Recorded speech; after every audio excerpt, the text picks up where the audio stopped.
office floor.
not how you made it.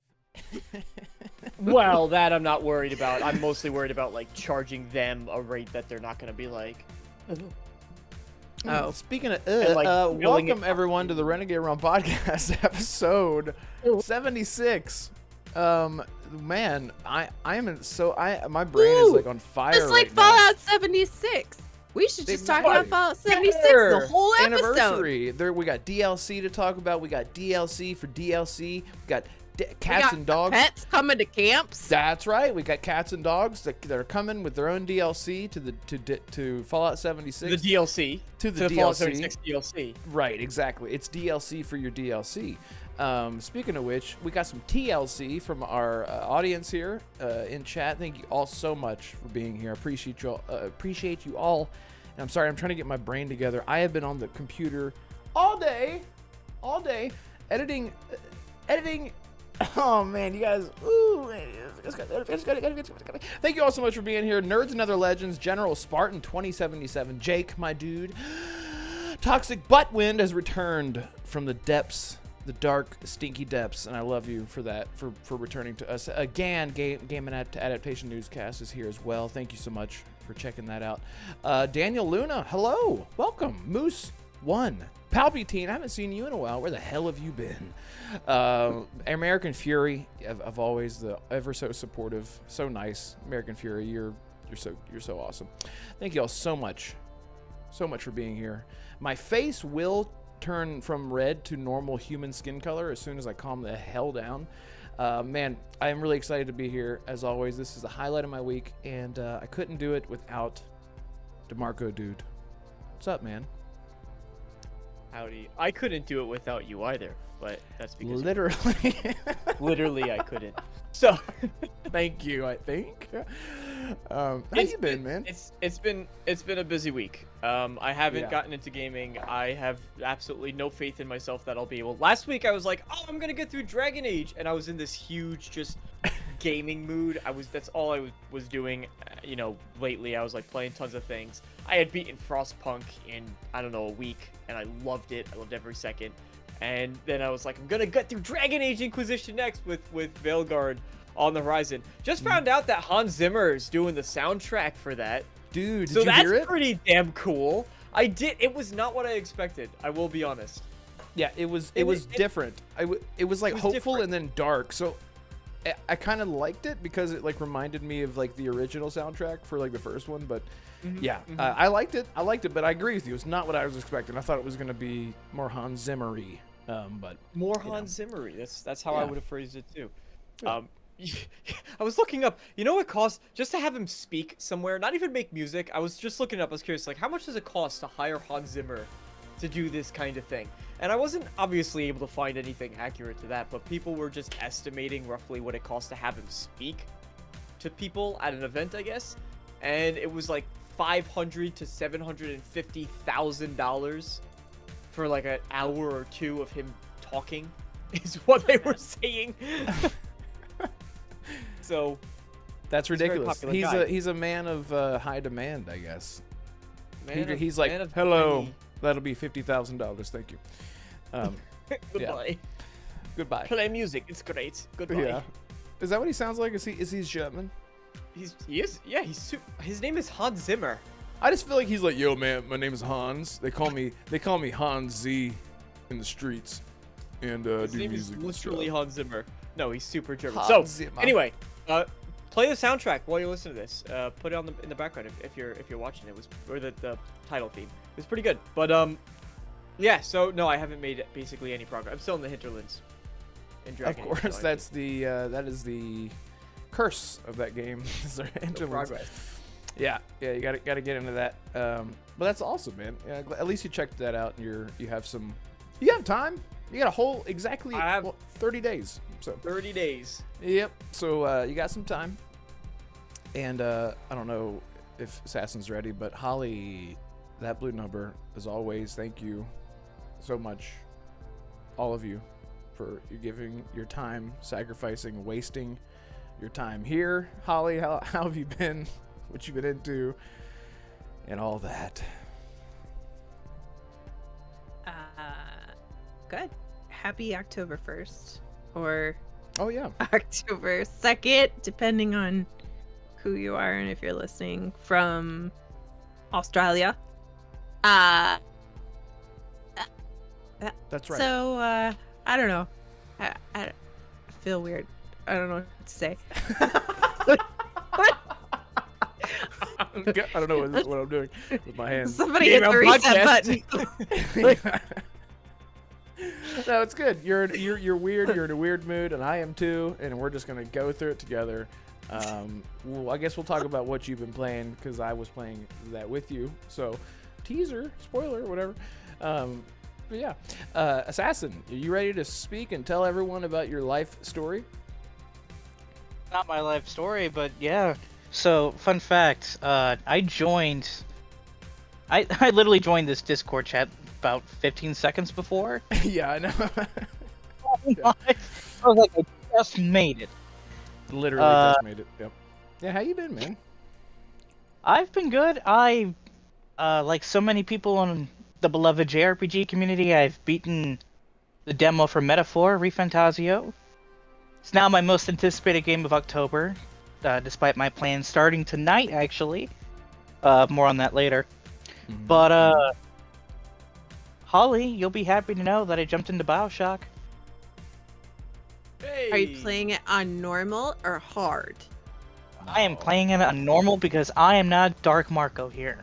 'Cause Well, I will just say, BioShock is one of those kind of rare events, like the Outer Worlds, where you definitely play it on hard. But that's okay. I'm just happy you're there. I'm happy you're there. I am I don't know how close I am, but I'm going to fight Peach Wilkins soon. I just beat that crazy doctor that could not, for some reason, die with headshots. I tried. With the rabbit mask? Yeah, in the room with the stage? No, he was a surgeon. He was operating on somebody. Yeah. Yeah, Dr. Silverstein or whatever his name is. I walked up to the operating... Yes. Yeah, and he just shot at me as soon as he noticed me. Yeah, that's pretty early. Yep. Yeah, I already killed like 4 big daddies. I've already killed 4 big daddies already. Wow. They're hard to take down when you first start. Till you get the bigger weapons, it's really difficult because they like two-shot you. Like, one of the benefits of playing normal, I guess. I don't know. That's true. That's true. But yeah, I've been playing BioShock. I beat Metaphor, the demo. Do you like it so far? No, you can't. Are you gotta tell me your impressions. Are you thinking of is it Sander Cohen? Xander Cohen is the one with the rabbit mask with the stage that sings the songs. Yeah, well, that's the one that you were thinking of. Yeah. Oh, the one. Yeah, with I don't know Sander yet. Mm-hmm. Yeah, that's where my game crashed and completely wiped my entire save, and I broke my disc in half for the first time since I was like 9 years old. Remember I told you guys about that? I've never. Holly, where I saved my game last night, I just picked up the camera and just took a picture of the first splicer. That's exactly where. Early. So you haven't been to Fontaine Fisheries yet, right? No. I've been to the medical pavilion and I've been to Neptune's Bounty. I think that's where I am now. I think. Yes. Atlus told you to get in the bathysphere and go to Fontaine Fisheries, and so you haven't done that. You haven't done the garden yet, which the garden is really cool, and it can get kind of tough. And then you meet Xander Cohen, and then other stuff. It's so good. And you'll be surprised how quickly that game ends too. Like, it is not that long of a game in my experience. Yeah, it's how like long 9 is hours. it? No. No, it's longer than that. I'm saying if you just do the main quest, if you do everything, it's like 20 plus hours. Yeah. Because I would take my time taking pictures and getting all my powers up and whatnot, and then yeah, it's amazing. I didn't love the camera mechanic, to be honest, but I don't think there's any game that's ever come around where they've had a camera mechanic that wasn't just photo mode that I've liked. So many people try to integrate it, and I'm always like, it's just kind of a pain. Like, I didn't mind it reminded in me of Dead Rising. Spider-Man 1. Oh yeah, yeah. Yes yeah. to Dead Rising. What'd you say, DeMarco? I didn't mind it in Spider-Man 1, PS4. Oh, I didn't play it. I didn't mind it because it made sense because Peter Parker's a photographer, so you went around and you photographed all the landmarks when you passed by him in Manhattan. I thought it was pretty and you didn't. It wasn't so finicky where you needed to get like good pictures of them, so you could literally just get it zoomed in like Looking this, straight up. Yeah, exactly. and that would count. Right, exactly. Yeah, I remember taking a picture of this building. It was like this like famous hospital in New York or something. I can't remember what Memorial Hospital or something. And I stood at the bottom on the ground and looked straight up at it. It was just horrible picture of like a skyscraper like this close to the, and it was like that'll be great for the Daily Bugle. And I'm like, will it though? There can be like trees in front of it and like other buildings in front of it sometimes. Yeah, it's You're not like, Parker, which is why what the I hell? enjoyed it though. That's why I didn't mind it because it was so not finicky. right, exactly. That takes me back, nostalgia. It was very liberal. Well, Assassin, I hope that you love it. I know you won't love it as much as I do. That's okay. But at least you like the story because it's a good story. I hope you Oh love yeah, it. the story is pretty good. It really is. I just wish that I could actually hear what Atlus is saying without being attacked immediately. I'm like, okay, I'm trying to listen to you, but at the same time, I'm fighting for my life here, so I don't know what the fuck you're telling me. I Right. love that he has that awesome Scottish accent Oh, too. Like, so good. It's so It's good. one of my yeah. It's one of the performances that stick with me because you're like, I don't know, he's so captivating. I don't know that whoever that voice actor is. I'm sure nowadays he's done a ton of stuff, but I don't know who he is. But he does a great job at what he's doing.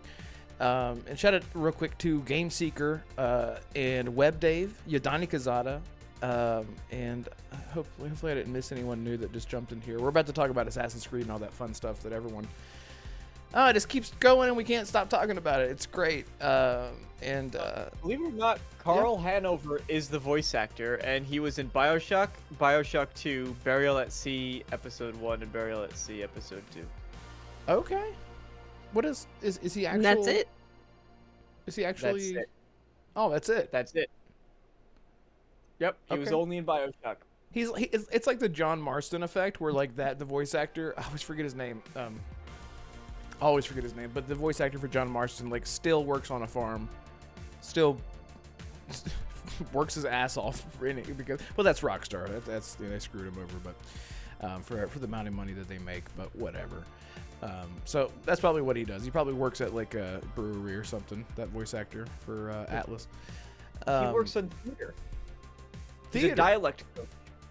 Of course he is. Of course he is. That makes He's sense. a what? He's a He's a dialect coach. / voice tech. Oh. Voice coach. That makes sense. And he does theater work.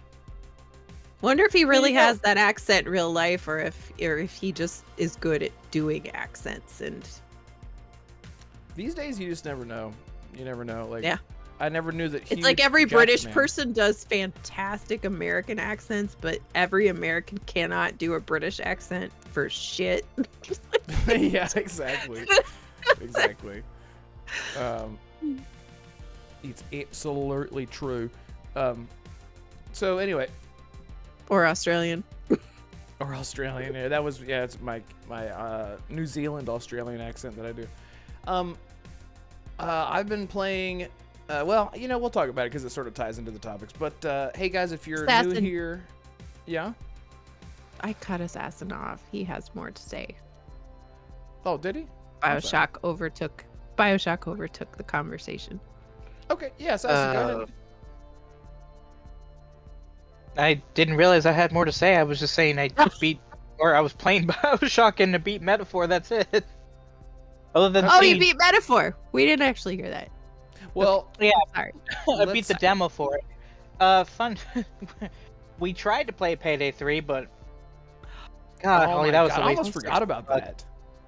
I like blocked that out of my memory. That was a horrible experience. What the Feels fuck was so going on? far ago, and it wasn't even a week. Oh my God, that was the most frustrating. We tried to play. Yeah, Holly, I'm gonna Pay give you money played- back I can't for even that fucking because say holy crap, that was a waste.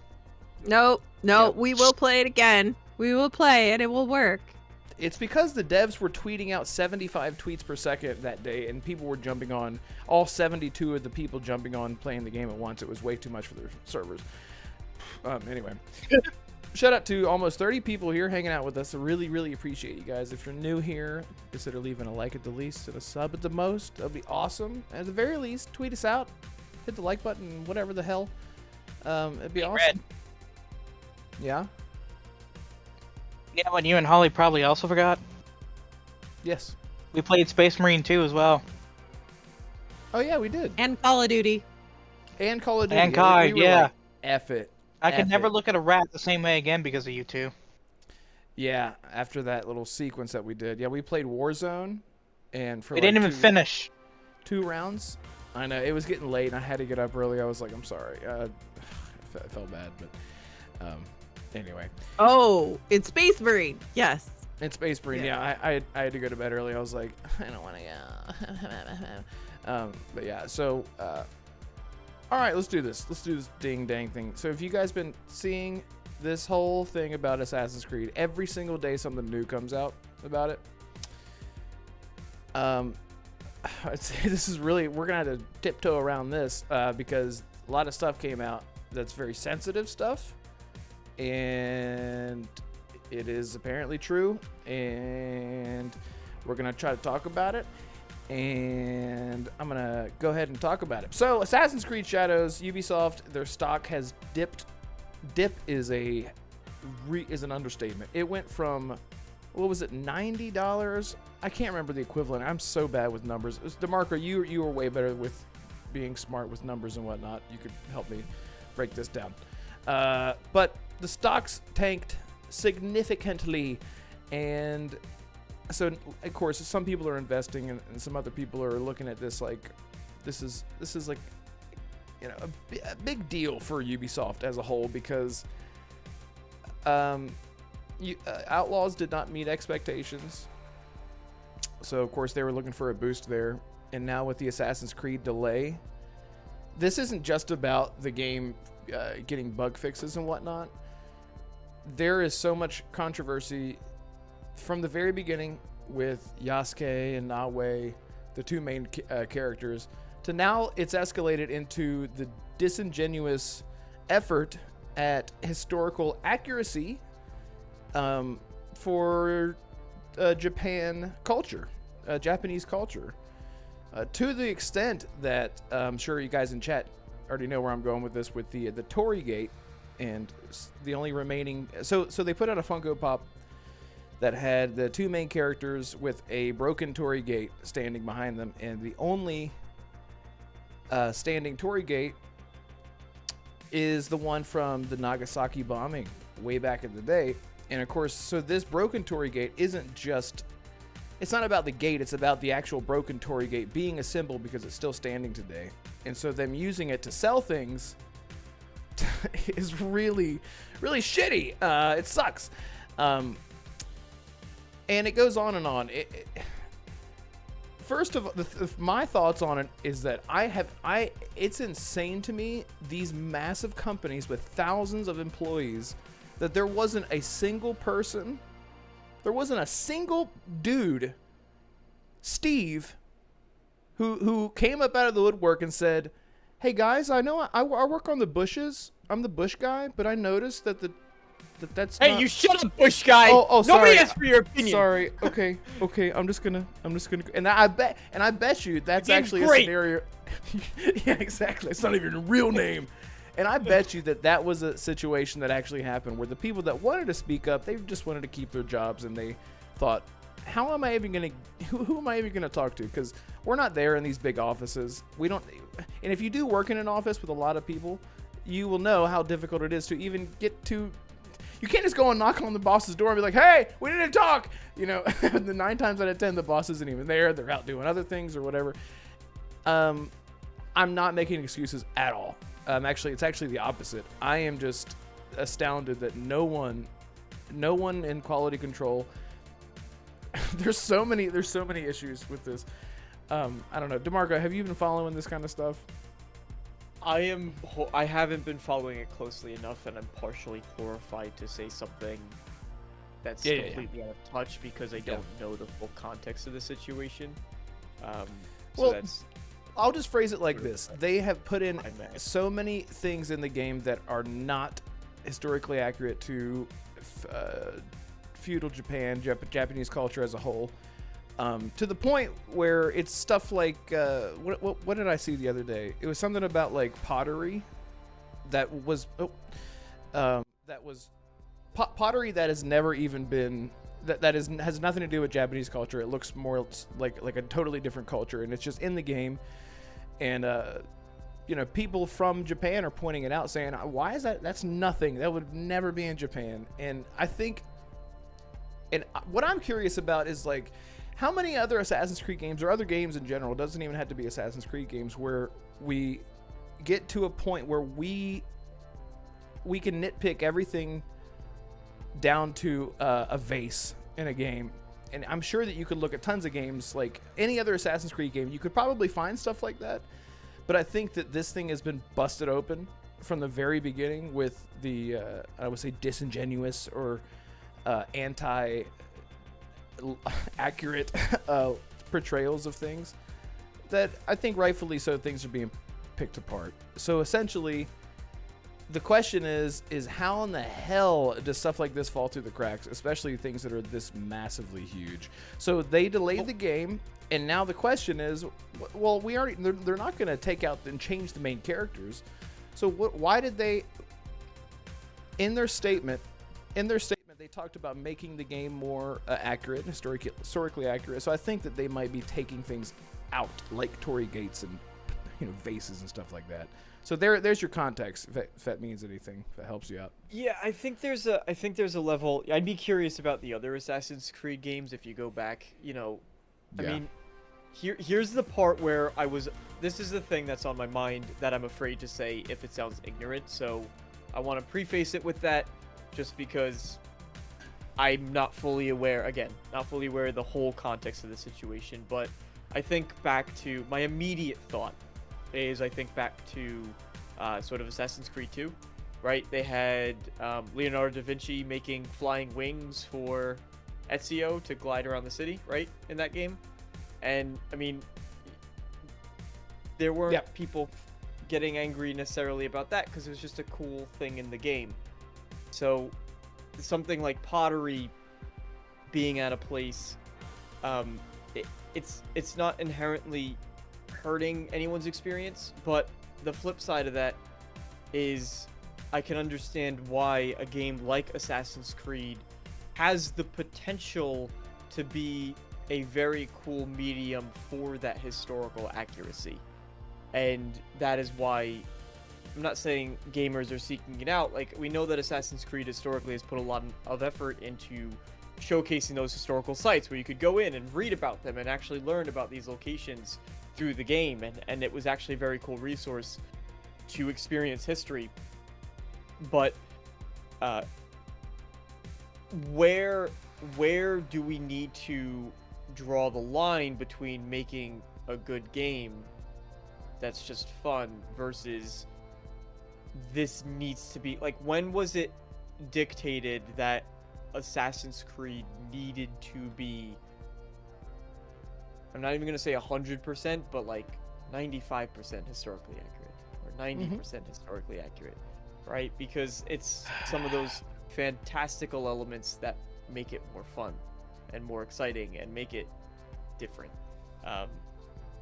But again, that's coming from a place of, I don't know the whole situation, so if I've offended anybody, I apologize. And if I'm on the wrong side of this, I will rightly admit that, like, instantaneously. But that's my spiel. Okay.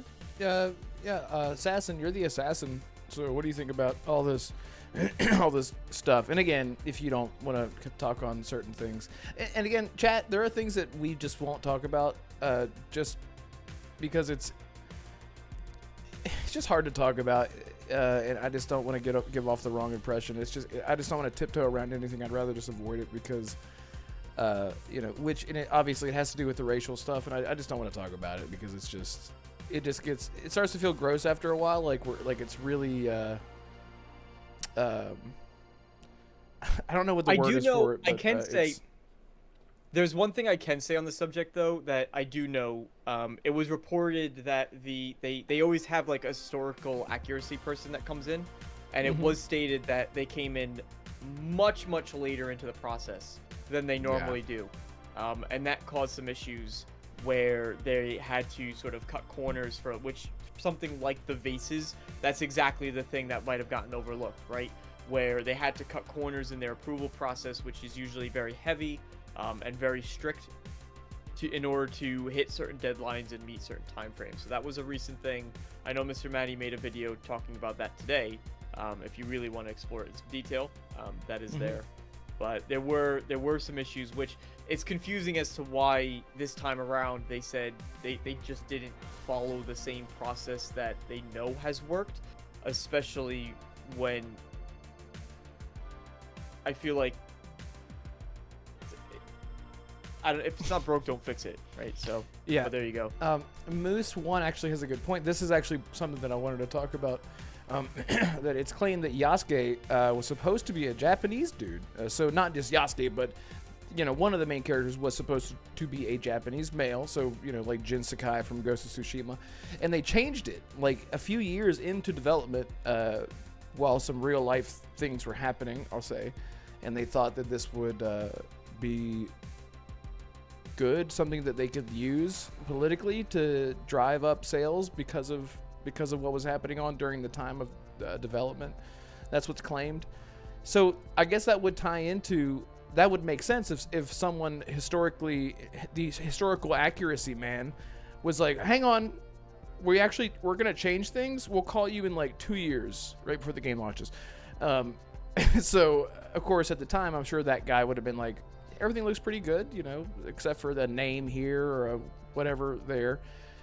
But the change at the very last second, the knee-jerk reaction stuff never ends well, and it's just crazy to me. There's a saying that I can't even think how the hell it goes, but where people, they say that like last minute, like knee-jerk things essentially just they don't end well. They never pan out, whatever they had what I would like to know is whatever they had in the pipeline. I'm curious to know what that was supposed to be. Like, was it going to be like a brother-sister thing? Like Nawe and her brother was the main characters, or I don't know. Because they've been doing really well. I think people have really enjoyed Odyssey and Valhalla's take, where you're either brother and sister and you can choose male or female, or, with Eivor, with Valhalla, you were just female Eivor or male Eivor. Maybe that's something that they wanted to do, but then they thought about what was going on during the time and in the development, that they wanted to get someone like Yasuke in, and they found someone that is historically accurate. Obviously it didn't matter because people are still pissed for whatever reason, but anyway, I don't want to ramble. I don't want to keep rambling. Holly, do you have thoughts on all this stuff? No. Good. All right. Well, moving on. Next topic. No, if you don't want to talk about it, totally fine. But Assassin, did you give me your thoughts? No, you asked me your thoughts, and then you went straight into your thoughts. I did. Yep, I did. So let me try this again. Let me ask you a question. Like, when do I jump in? Yeah, exactly. Before you tell me, let me tell you. I'm sorry. Go ahead, Assassin. Tell us about your anger and your hatred towards Ubisoft. No, I'm just kidding. I don't know how you feel about all this, but. No, I don't. I get where Ubisoft was coming from. You said it yourself. The rumor is that they changed from a Japanese character to Yasuke midway through development because of the real world issues at the time. Anyone alive now definitely knows which year specifically we're talking about. Regarding the historical accuracy point, to what DeMarco said, or what he asked earlier, how much does Assassin's Creed really much depend on historical accuracy? The thing about Assassin's Creed, at least how I see it, people are free to change it, or people are free to think what they want. The historical elements of Assassin's Creed are more of a bonus than anything. It's really about the story of the assassins and each of the assassins that you play as in each game. Obviously, Leonardo da Vinci didn't help an assassin, right, or be the first man to fly, the historical accuracy BS. I mean, come on. This is a game where one of the games you fight the Pope, for God's sakes. Yeah. While replicating yourself. Who said it? Look, We didn't see the Catholic Church rising up when you fucking fought the Pope and killed him, stabbed him in the face, and no one was yelling and screaming. No about one it. said that. No Yeah. one complained about the historical inaccuracies in Syndicate and Unity with the French Revolution, the American Revolution, the Industrial Revolution, so many revolutions. Look, the historical accuracy, you're just mad that because, again, if you're going to pander, and I'm not saying this negatively, if you're going to change something midway through development about something like this, it's noticeable. It's going to be noticeable, and in this case, it really was. Well, and I'll say We've to seen- their credit, at least when they did change it, they did change it to something that is historically accurate. They didn't just pull something out of their ass and make something up based off of nothing. And you know, and again, this isn't we're sort of all over the place right now with all the issues with Ubisoft.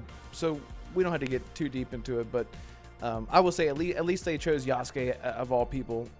If they're gonna quote pander, if that's what the word that we're gonna use. But yeah, American Fury says people only care when the character is black or a woman. Exactly. People lose their shit, and it's just ridiculous. So, but I said this on that- Xbox Era. Yeah. I said this on Xbox Era when I put in my question. Yes. If you want to play a Japanese game with a Japanese main character, that's fine. There is one. It's called Ghost of Tsushima. Yes. Yes, they were female samurais back then. They just weren't as well known as the male counterparts. Yeah. Yes, you can debate whether Yasuke was a samurai or not, but he was still a real person.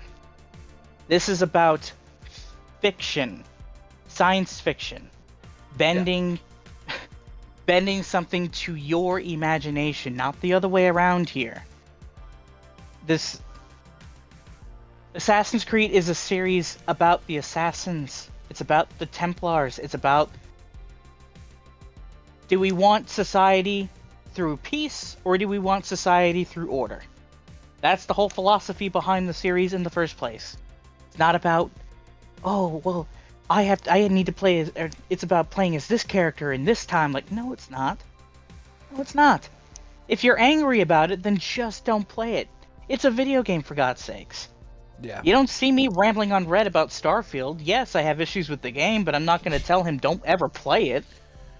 Like, come on. This is stupid. And if you're going to change something midway through development because of something, or because you're trying to appease a certain audience, it's noticeable. I'll give a perfect example.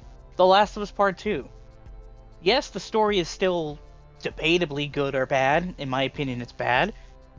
But there are certain elements to it where I can see Naughty Dog's vision, and I could see their storytelling, but there are small parts of it where, like, that doesn't fit. That feels like it was forced in.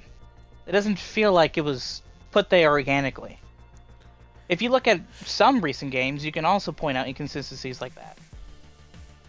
So, Aside from... Go ahead. yeah, Holly. Did you notice my restraint when he brought up The Last of Us 2? Yeah, you did really well. I was like, oh, I'm so proud of her. She's doing so God. good. Because It's like a I vein can't see popping. y'all. Yeah. I can't see y'all. That's okay. Why? Was Holly... My Holly eye didn't disagreeing start with me? twitching funny. Yeah, Or... it was like- yeah. So, well. Why was so- Holly disagreeing? No, No. it's a whole.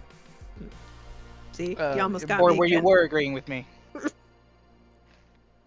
It's not good. Uh, Not good. It's not good. There I'm you with go. you. Blue Arrow says valid points. I just think at the very least, get the culture right. Yeah, exactly.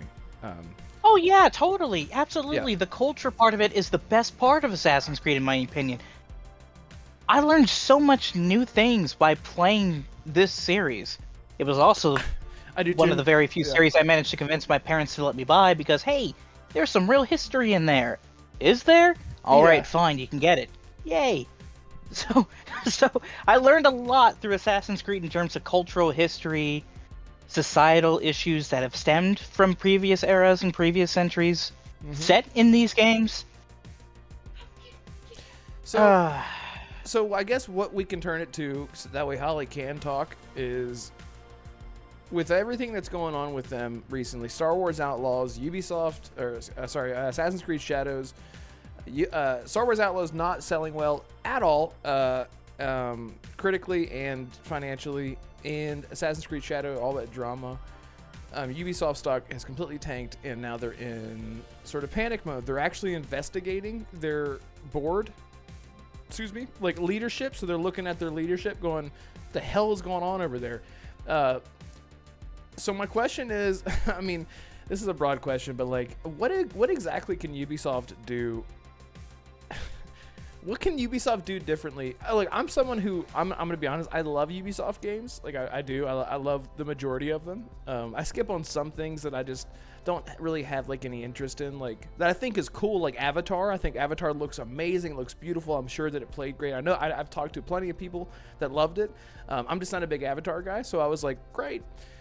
Not for me though. Far Cry 6, I'm like, that's the last Far Cry game I'm playing because it's the same thing over and over and over again. I want something new. And I think their idea of new was something like Star Wars Outlaws and We did get something new. What was that? It was called Prince of Persia: The Lost Crown. Yeah, that's a None great of you point. played it. Yes, that was great. And again, I'm not a big fan of like side scroller games. So I just didn't again. But it looked really cool. Like when I watched people like Infinite Umber play and Risk It, and I watched people's clips of it. I was like, this game looks really fun. But it's just not my thing. But as far as like the Ubisoft formula, I mean, the stuff that they put out is still top quality. It's just that people are sick of the same formula, and I don't even know if that can save them right now. Like, what could they do differently, DeMarco? Like, I don't know, like, because Ubisoft have so much potential to like do something new and different. Like, why can't Ubisoft do something like what we see with PlayStation, like big cinematic? Break away from open world games. Yeah. I'm It's a crutch.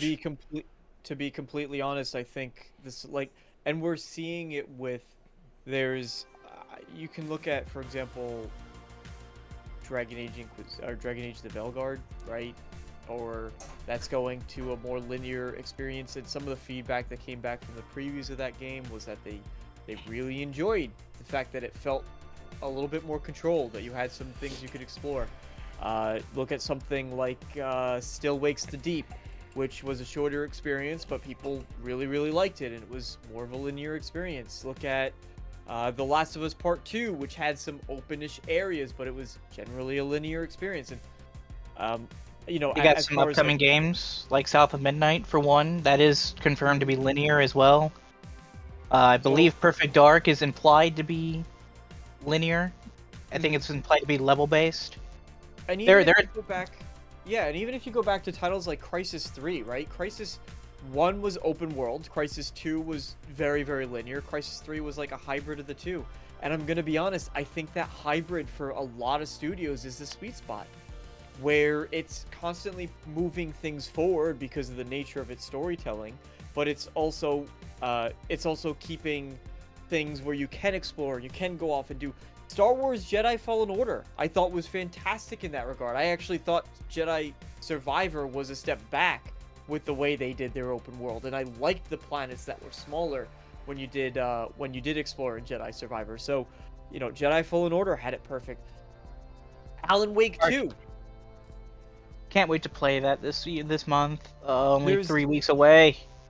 Yeah, there's so many experiences like that, and pivoting away from an open world formula for them and focusing on storytelling, right? Really honing in on that, because I think there is talent there that can do it, but we don't get to see it because it gets marred by the open world experiences. And keep in mind too, when you pivot to that as well, the last thing I'll say is when you pivot to that kind of more linear experience, you don't have it's completely different when you look at things like, one of the big complaints for Star Wars Outlaws was the AI is just terrible. Yeah. Right? Yeah. It's just Yeah. you. I like how we're watching- saying this about Ubisoft, which, of course, I mean, you're free to like Ubisoft games if you want, but you have to admit their formula has gotten a bit stale over the years. Ironically, concerning Ubisoft and open world, 2 of their upcoming games, I believe, are linear because they're remakes. Splinter Cell and Prince of Persia: Sands of Time, if I recall, were linear back in the day, weren't they? I was actually going to ask Holly about this.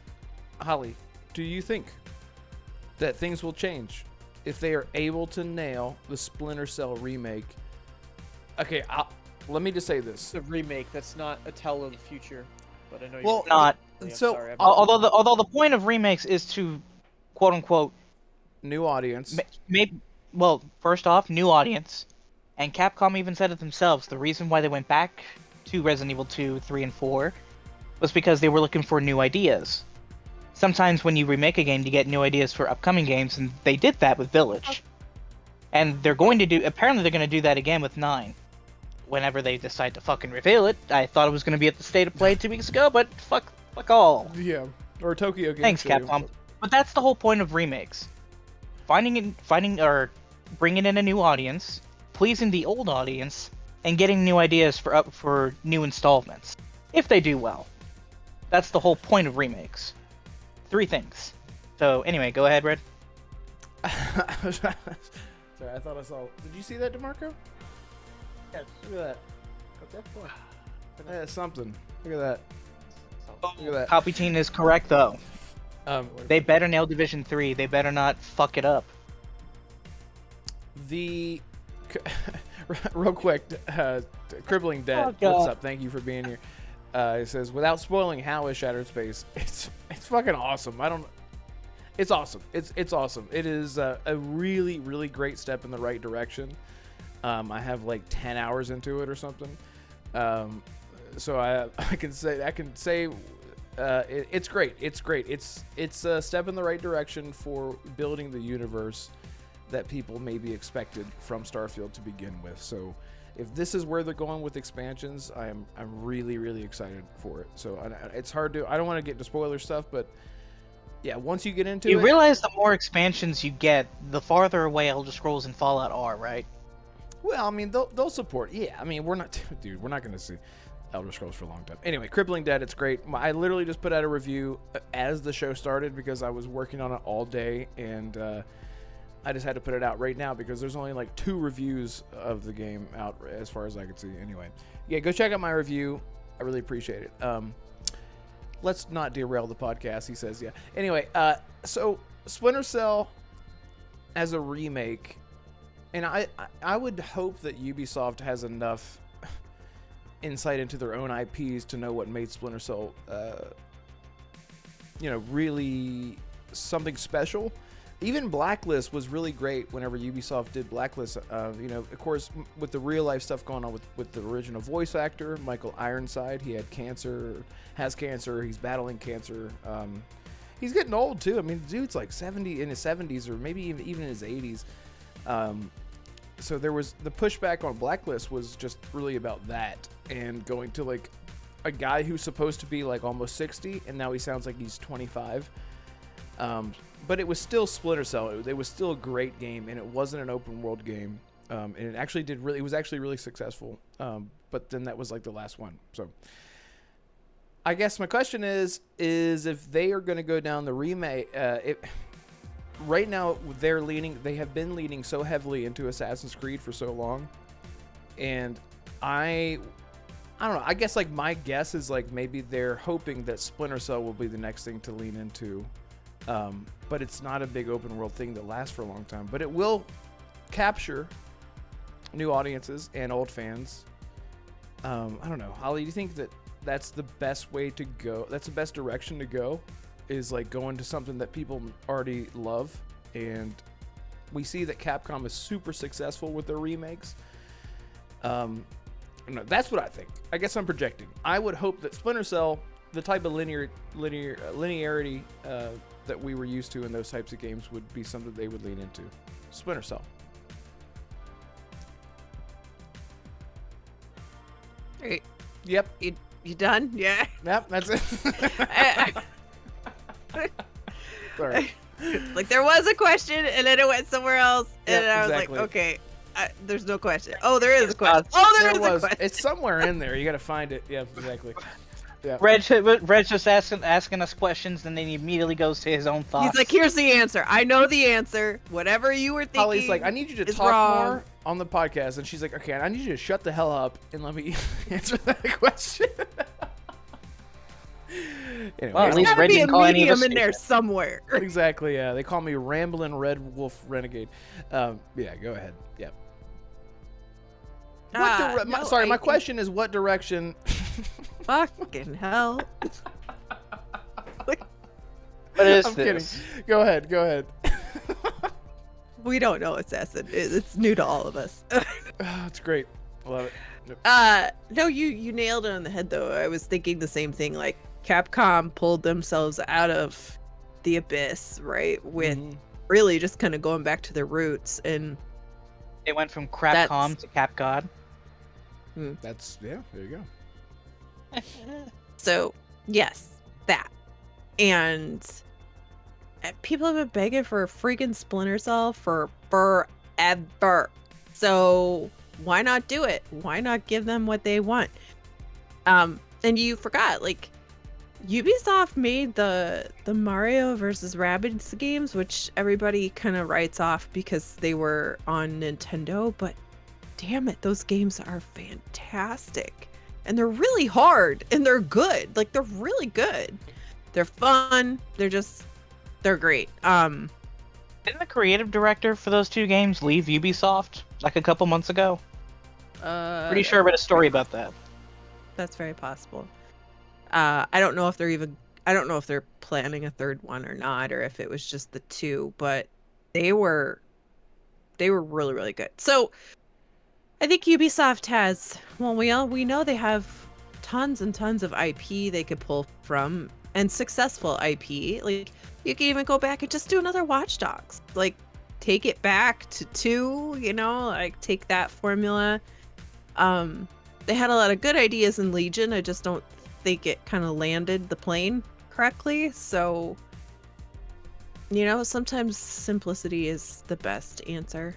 So, yeah, I don't know. It's not just the problems plaguing Ubisoft games are not just Ubisoft problems. They are things that we're seeing across the industry. So it's, to me, it's like with anything. What 3 things would you, like, top 3 things? Bloat. Okay, that was at the top of my list too. Yes. And don't get me wrong, Far Cry 5 I love that game. And all of the side content crap in that game, I had a great time with it. 6, I did not. Like, it just was like, no, this ain't it. Like, a lot of that bloat in Far Cry can be done well and it be enjoyable, but it just has to have the special sauce. And I feel like more times than not, it doesn't. Ghost Recon, those games are good. Too much bloat. So and then like the problems that the Division has, which is my favorite shooter of all shooters, including Call of Duty. Fantastic. I love the Division. The problems that they have with the Division is that when they add content, they don't add more story content. They do, like, at least in 2, they did one major DLC that added New York back into the equation with like 5 or 6 missions, which was great. But everything they added past that was just, here's more loot, here's more gear sets, here's more this, like more loot for you to go farm through all of the same missions that you've done. And to even get to the point where you get tired of playing the game, you play all of those missions, control points, all of that stuff, like at least 20, 30, 40 times before you even get tired of the game. But Right. Then you're just going to keep adding all these seasons where it's just, oh, now go back and do all of those for your chance at a drop of this rare loot to go get this thing. Like, I was the sucker because they had this they have this gun called the Bullet King, and it's an LMG that never needs reloaded. It will shoot until you have no bullet left in your gun. The drop rate, yeah, it's cool. It's all gold. I played the 2 missions in New York that dropped that thing. It has like a 5%, 3% drop rate, something like that. I can't tell you how many times I played it because I was like, damn it, I'm getting that gun, right? And I got it, and I was like, that's it. I didn't go back because I was so tired of playing all of this stuff, right? And I know they've added some different modes in, but the problem is that I don't have a squad to go play that with now. Like when I ask anybody here in the chat or here, like, let's go play Division. We play for like an hour and somebody's like rambling or not actually interested in playing, right? They're just fucking around in chat, like in the party. They're not doing assassin runs 12 miles ahead of everybody and you're trying to catch up with them in the mission. That happened. Like, and it's a disaster. So you get nowhere and it's like 1-2 hour session and nobody wants to go back and play anymore. And like, that's not fun. Like when a game drops, right? Like honestly, it's hard. Like I had a crew. I'm just on a rant here. Like I had a crew that I played the Division with. I met them playing the Division pretty early. It was just random match. We all random match together. And we wound up. It was so much fun. Every 5 nights a week. We're like, see you at 7, right? And we would play like 5 nights a week for hours, and we were all across the country, and we just always did. That was our thing, right? We did that for so long, and then of course eventually, right, everybody disperses and all that stuff, but even getting this group to jump into a new game regularly, nobody will commit to it. So you do one mission and then the game sits in your backlog for forever, and then you might hop into one mission later and stuff. And I get it, right? Life is crazy. But when you get games that are good like that, you know what I mean? It's better to have a crew. And then the problem with, sorry, I'm totally on a rant, but then also the problem with the Division is that I could go and play it on my own, but everybody that's left playing is level 112 times whatever level I left the game at, and then it's still the same mission loops. They running the special event things that they added, like the tower, to get as high as you can to get whatever loot at whatever. It's like 100 levels, right, of running through this building, up this building. And you need people to do that with. So then I can't even really access the other stuff that's come out because nobody's around to do it. So that's a frustration that I have personally with a game, and I doubt that I'm the only one that has this with a game that they enjoy. So it's just, except for Assassin with Siege. I think he has a crew that does this all the time. They always play, and that's amazing, and I'm jealous of that. That is what makes gaming special, right? The irony is that my Siege crew actually wanted me to ask you and Red if you wanted to join later on. Also a Ubisoft game. I'm pointing this Another out. Ubisoft game. Yeah, Red, you three, except for DeMarco, Red, you and Holly have met my friend Slayer. We love Ubisoft games. We've played Far Cry together. We're regularly on Siege. We've tried X Defiant. Oh yeah. DeMarco, you asked 3 things that we wish, or 3 problems that Ubisoft has, and you could put this towards the rest of the industry if you want. Holly pointed the biggest one out was bloat. In my opinion, the second one is the lack of creative risk. For God's sakes, I can't believe I'm saying this, and I'm the biggest fan of Assassin's Creed. Put it on ice. For God's sakes. Stop with the 2-year releases. Just stop. You have so much IP that you could think of, or that you can do with. How long has it been since Rayman has been a thing? You can make an excellent platformer if you just let your developers actually create. If Splinter Cell does well, that team would already know what to do with Splinter Cell Just to make keep it in work. mind the company that you're talking about, the same one that still has Ubisoft Quartz NFTs that are live. So, good luck with getting rid of that creative bankruptcy there. No, but you asked what Yeah. Ubisoft should do, and I'm telling you what Ubisoft should do. Of course. And what I Ubisoft will should be say, doing these things. the one thing that Ubisoft freaking nailed more than anybody else in any multiplayer space that I've ever seen is their matchmaking system in The Division is the best of any game there is. Like, it is, you just walk up to a mission you want to play, you hit matchmake, they'll find. It's not now after the game's been out 6 years, right? Because finding people to actually play it with is getting difficult. But like, you would walk Siege up, as you well. just hit matchmake, and it goes, and you could just hop into like the game chat is just there. It's easy. Like, it is the best. It's really good. Shout out to Siege Lotus. as well. That's Okay. my rant. No, you're good. I was just saying that Siege is pretty much the same way in terms of matchmaking. Very rarely do we go past the 2-minute mark for finding a match and finding a group of players to play with, especially on ranked or quick match.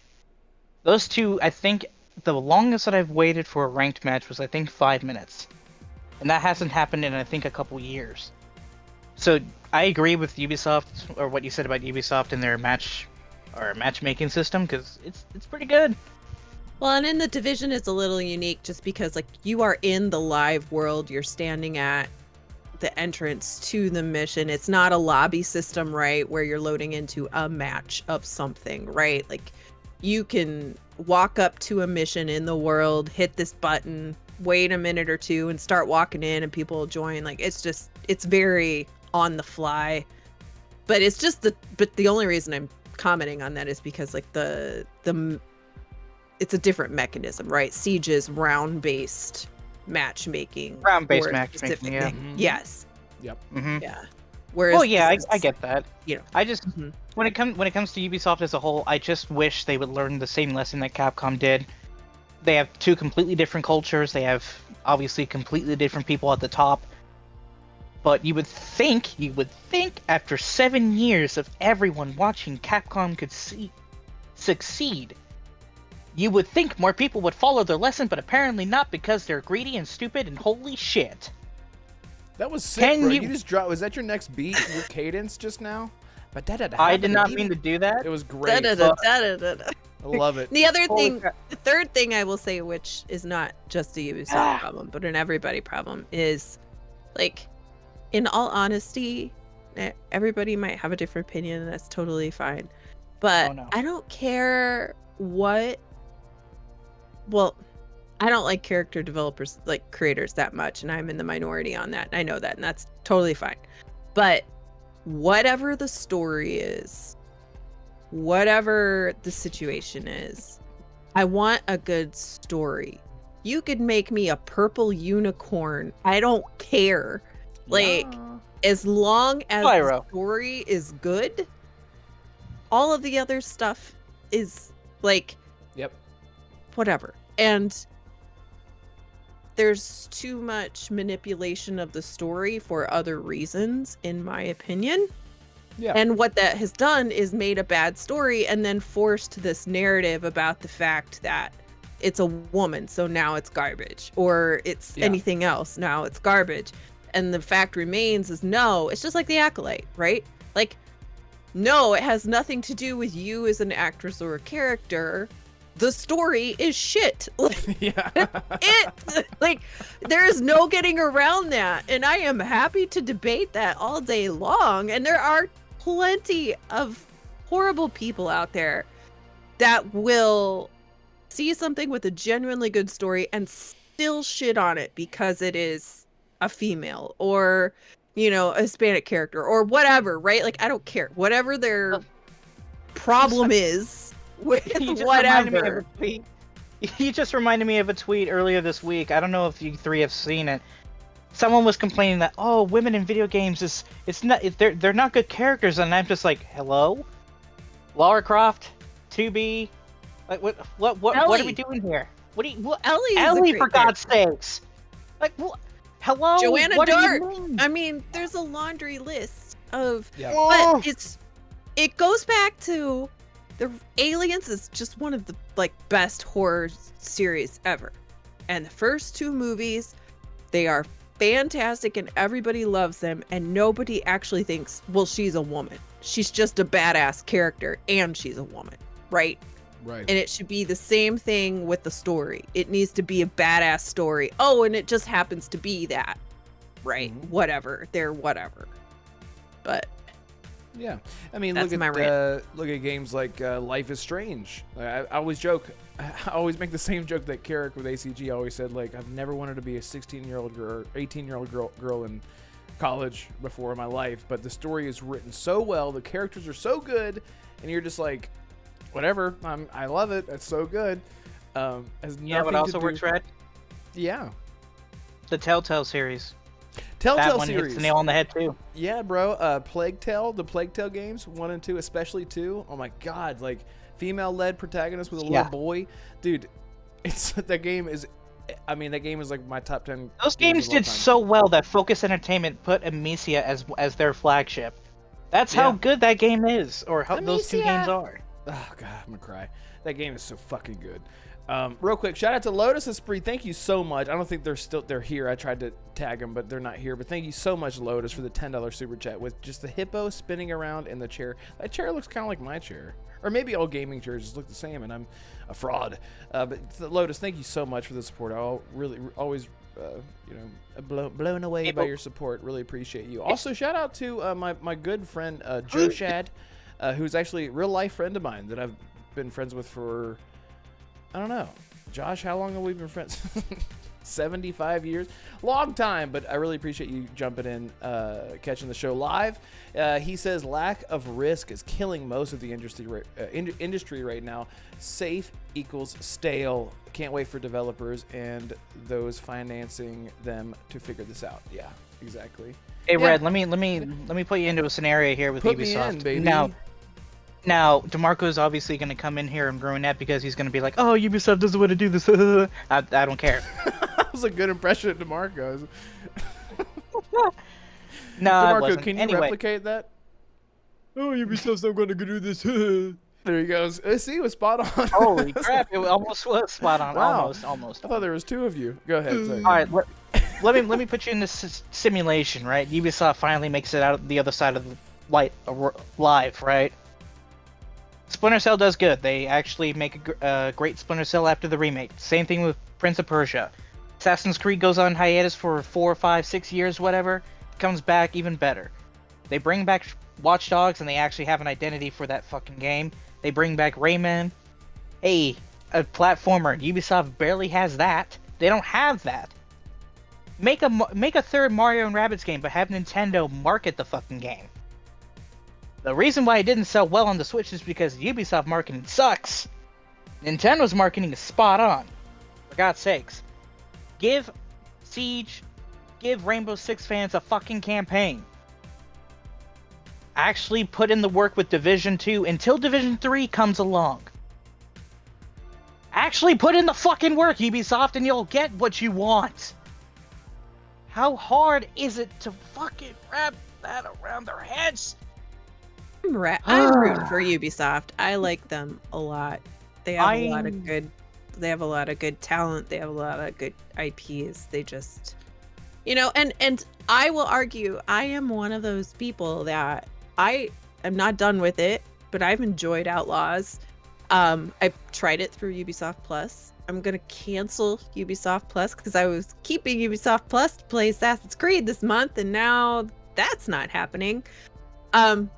But I will buy Outlaws when it comes on sale. I enjoyed it, and Hoglaw said it best, and I've been telling everyone that listens, it's a 9 out of 10 game once you get past the first 12 to 15 hours of a 4 out of 10 game. And I don't think he's wrong, but it's unfortunate that that's like that. And it's unfortunate they have weird lighting issues. It's unfortunate that textures, especially facial textures, seem to be not quite right. And so those are all super valid criticisms of that game, and I don't blame anybody for having those complaints. But that's not about it's not about her being a woman. I like her. I think she's great. I like her hair. Stop talking about her hair because it's amazing. but Ubisoft has gained such a reputation that when they make games, they're big, open world, bloated games. They obviously get critiqued the right way or the right amount, but because of that, the gems that they have, like Prince of Persia: The Lost Crown or Immortals Phoenix Rising, they get fucking shut out because of the shit on top of them. Why are you like this? Alright, I'm gonna go cry in a corner. Go ahead and continue. God damn it. Sorry, one more thing. I don't know who it was. Sorry, I didn't scroll up fast enough to see it. I did see somebody ask if I had played Titanfall when I was talking about how much I love The Division. I saw that too. That was no. I don't want to say anyone's name that it wasn't. It was Crippling. Somebody Debt. said it. Crippling Debt. Okay. Yes. Yep. I have played Titanfall. I love Titanfall. I agree. It is really, really good. And I don't like mech games, but me too. That one's very good. Very, very, very, very good. If only Respawn could go and do that. I know, but man. Oh, they were. Apex. They were going to. They were and then here. They went Apex. Yeah, thanks to Apex. It really. Yeah, I know, but. No, wait. No, I got that wrong. It was never in development. They went to Apex immediately. They had the choice between the two. Ironically, EA wanted them to do Titanfall 3, but they chose to do Apex. Well, EA It was really. trending at the time. EA It was really trending. screwed them over bad too with their release dates on those games. With like Battlefield and Titanfall. they the same did fucking not day. give them a Yeah. chance. It was not right. But, I think that's why they allowed them. They gave them the choice to do 3 because of that fuck up. I remember that day that story went live on the internet. So many people were actually apologizing to EA for once. Like, maybe we treated you too harshly. It was really Respawn's choice, not yours. Anyway, Titanfall fans can continue to suffer. What else? So any other thoughts on the Ubisoft stuff? Because we started with Assassin's Creed and we're trying to help you, Ubisoft. Listen to us. Speaking of listening, if anyone in chat has not hit the like button yet, please do so. It really helps, and it's free. It's free. I know right now you guys are listening. You're playing a game. If you can pause real quick. There you go. There you go. There you go. Pause it. There you go. Hit the like button. You did it. Thank you so much. Thank you so much for doing that. I really, really appreciate it. It's so stupid, but let me explain the like button. And DeMarco can probably tell you this too. The like button is basically you pushing the video into the algorithm to be seen more. That's all it is. And it's free. And that's why everyone always says it, because we have to. And I hate saying it, but usually I don't have to ask, but I just want to throw it out there. Shout out to Jonas, the master, grandfather Jonas, who says, there's 33 people watching, but 21 likes. What are you doing? Show these people some love. I'm sorry to scream in everyone's ear. Jonas also says, I think Ubisoft suffers the same fate as a lot of big name corporations. There's no room for risk taking, so everything becomes stale and boring. Yeah. Oh, that's Yeah, exactly. a Capcom. Well, and to Holly's point earlier, that's what she was saying. Like, yeah, they literally pulled themselves out of a hole.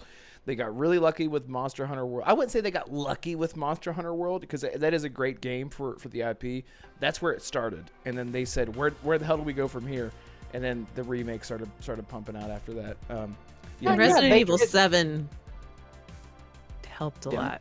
Yeah, it was really good. It was really good. So yeah, they have A lot of good people flow. still debate whether first person was the right idea or not. In my opinion, it was, because first person makes things a lot scarier. As much as Red hates to admit it, it's much more immersive in first person.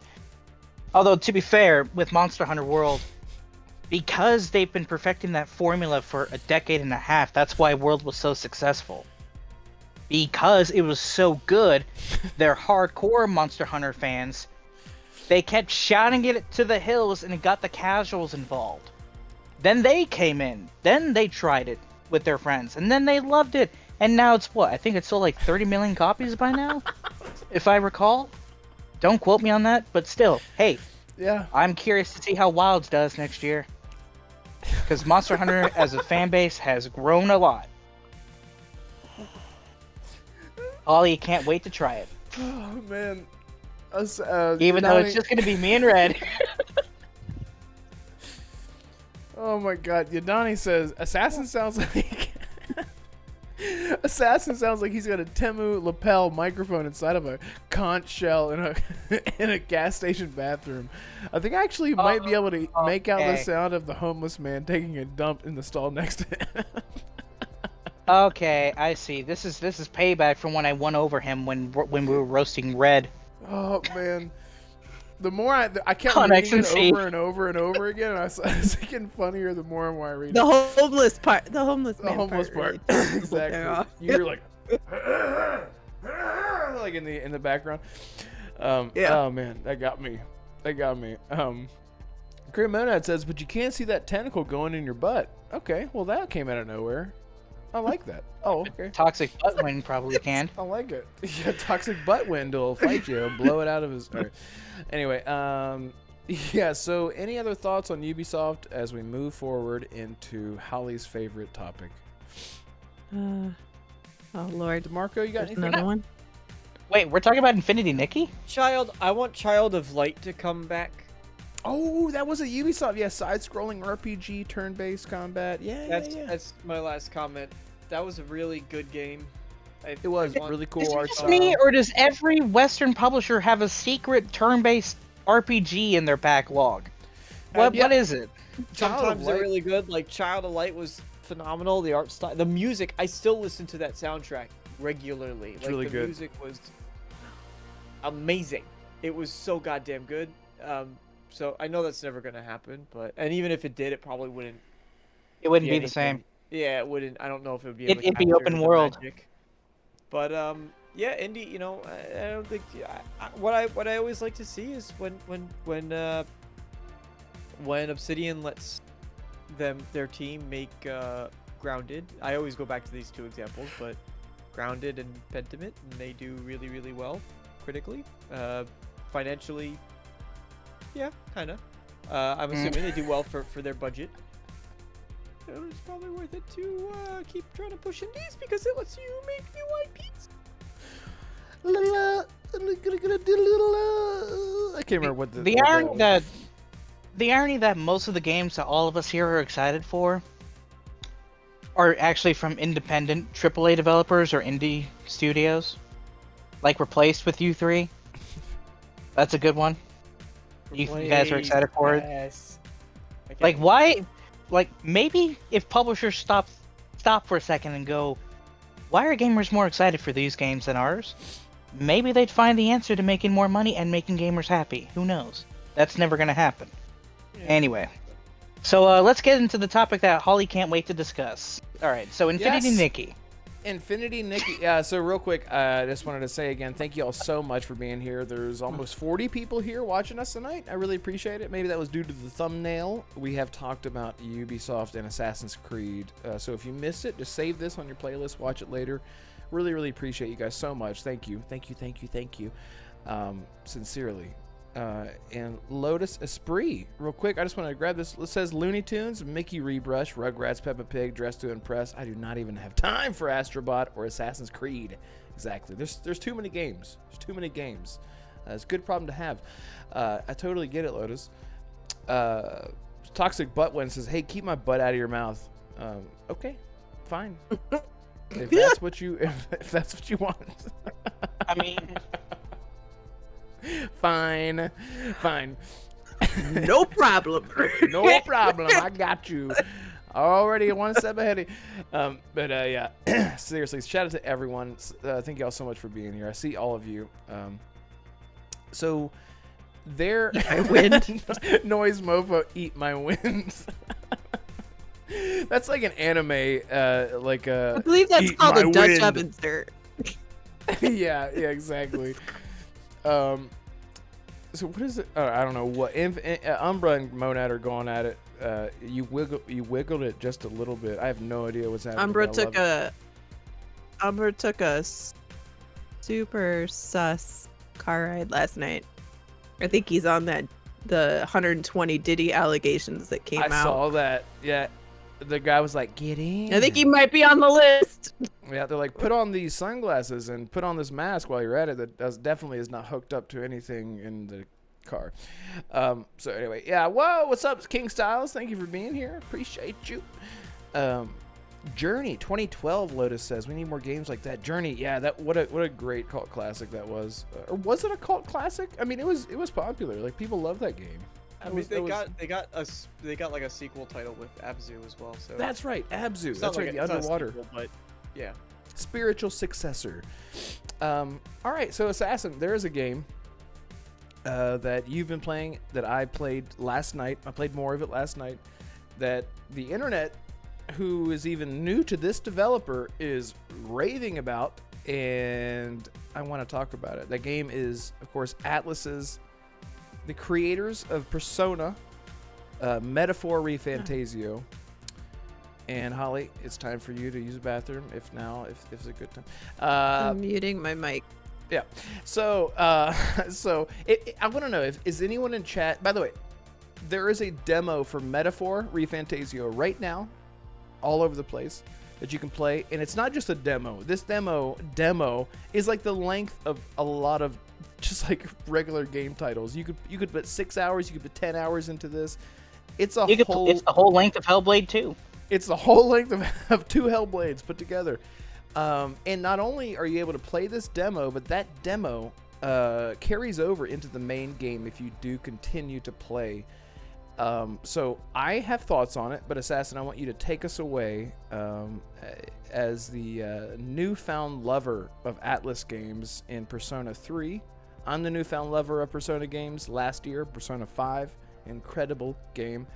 But chat, let me know if you guys have tried this out or if you even know what the hell I'm talking about. And Assassin, what are your thoughts on Metaphor Refantazio? You finished the demo? I did. After 5 hours and 6 minutes, I finally finished the demo. It actually blew me away. I kind of went in expecting to be I wouldn't say blown away. I just came in expected to be just pleasantly surprised. But the thing about Atlus games is they manage to hold you with 2 things: the world and the music immediately. It just snap of your fingers. It just got a hold of you. The characters, everything about Atlus games, those keep you. And holy crap, the combat! It's addicting. Yep. Red, you've been in combat in Metaphor, right? Yeah. The ending theme whenever you win the fight. Oh, it's so good, man. It's so good. It's so good, man. Yeah. So one thing that, man, it's the same thing that I said with Persona 5. This is turn-based combat, okay? But the combat, you get into a fight and it's over in 10 seconds as a turn-based game, and it feels, oh my god, the dopamine hit is so, like, I don't know how. I'm not a big turn-based guy, chat. I'm not.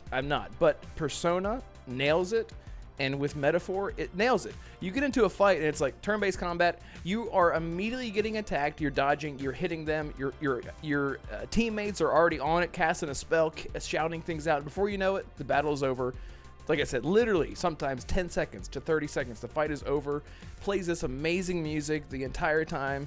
All these menus pop up. Like, here's your XP for each one, boom, boom, boom, and then you're back into the world and your fight and your, I mean, that is it's like the highest praise that I can give at like a base level for Atlus is their delivery of turn-based combat in the modern age of gaming. Assassin, you said something. If you can remember it, try to quote yourself. You said Atlus is doing with turn-based gaming as what is doing with something else. You remember we talked about this? Did we talk about this in private? We talked about this in private with our close off. You were saying that Atlus is doing with turn-based combat as some other developer is doing with whatever, and it was a really great comparison because as someone like I said, I don't like turn-based games. I just don't. But when it grabs you, whether it be with the music or the art style, like Umbra's in chat, he loves Octopath Traveler. That's another game I can't wait to get back into, because that's another game where I was like, I don't like turn-based. The music got me. The art style got me. Yep. The only developer in game that I can think of that matches what I said. I don't know if it's correct, but this is the one that just immediately popped into my head. Atlus is doing what Atlus is doing with Metaphor, like FromSoft is doing with Elden Ring. That's what I think. That's what it was. Yeah. I think that's what it was. Yeah, you said Atlus is doing with turn-based combat what FromSoft is doing with Elden Ring with Souls-likes. Yeah, they're making it a lot more user-friendly, especially more than Persona and Shin Megami. Yeah, the difficulty, 100%. by the way, the difficulties, it's not bad. It's not bad at all.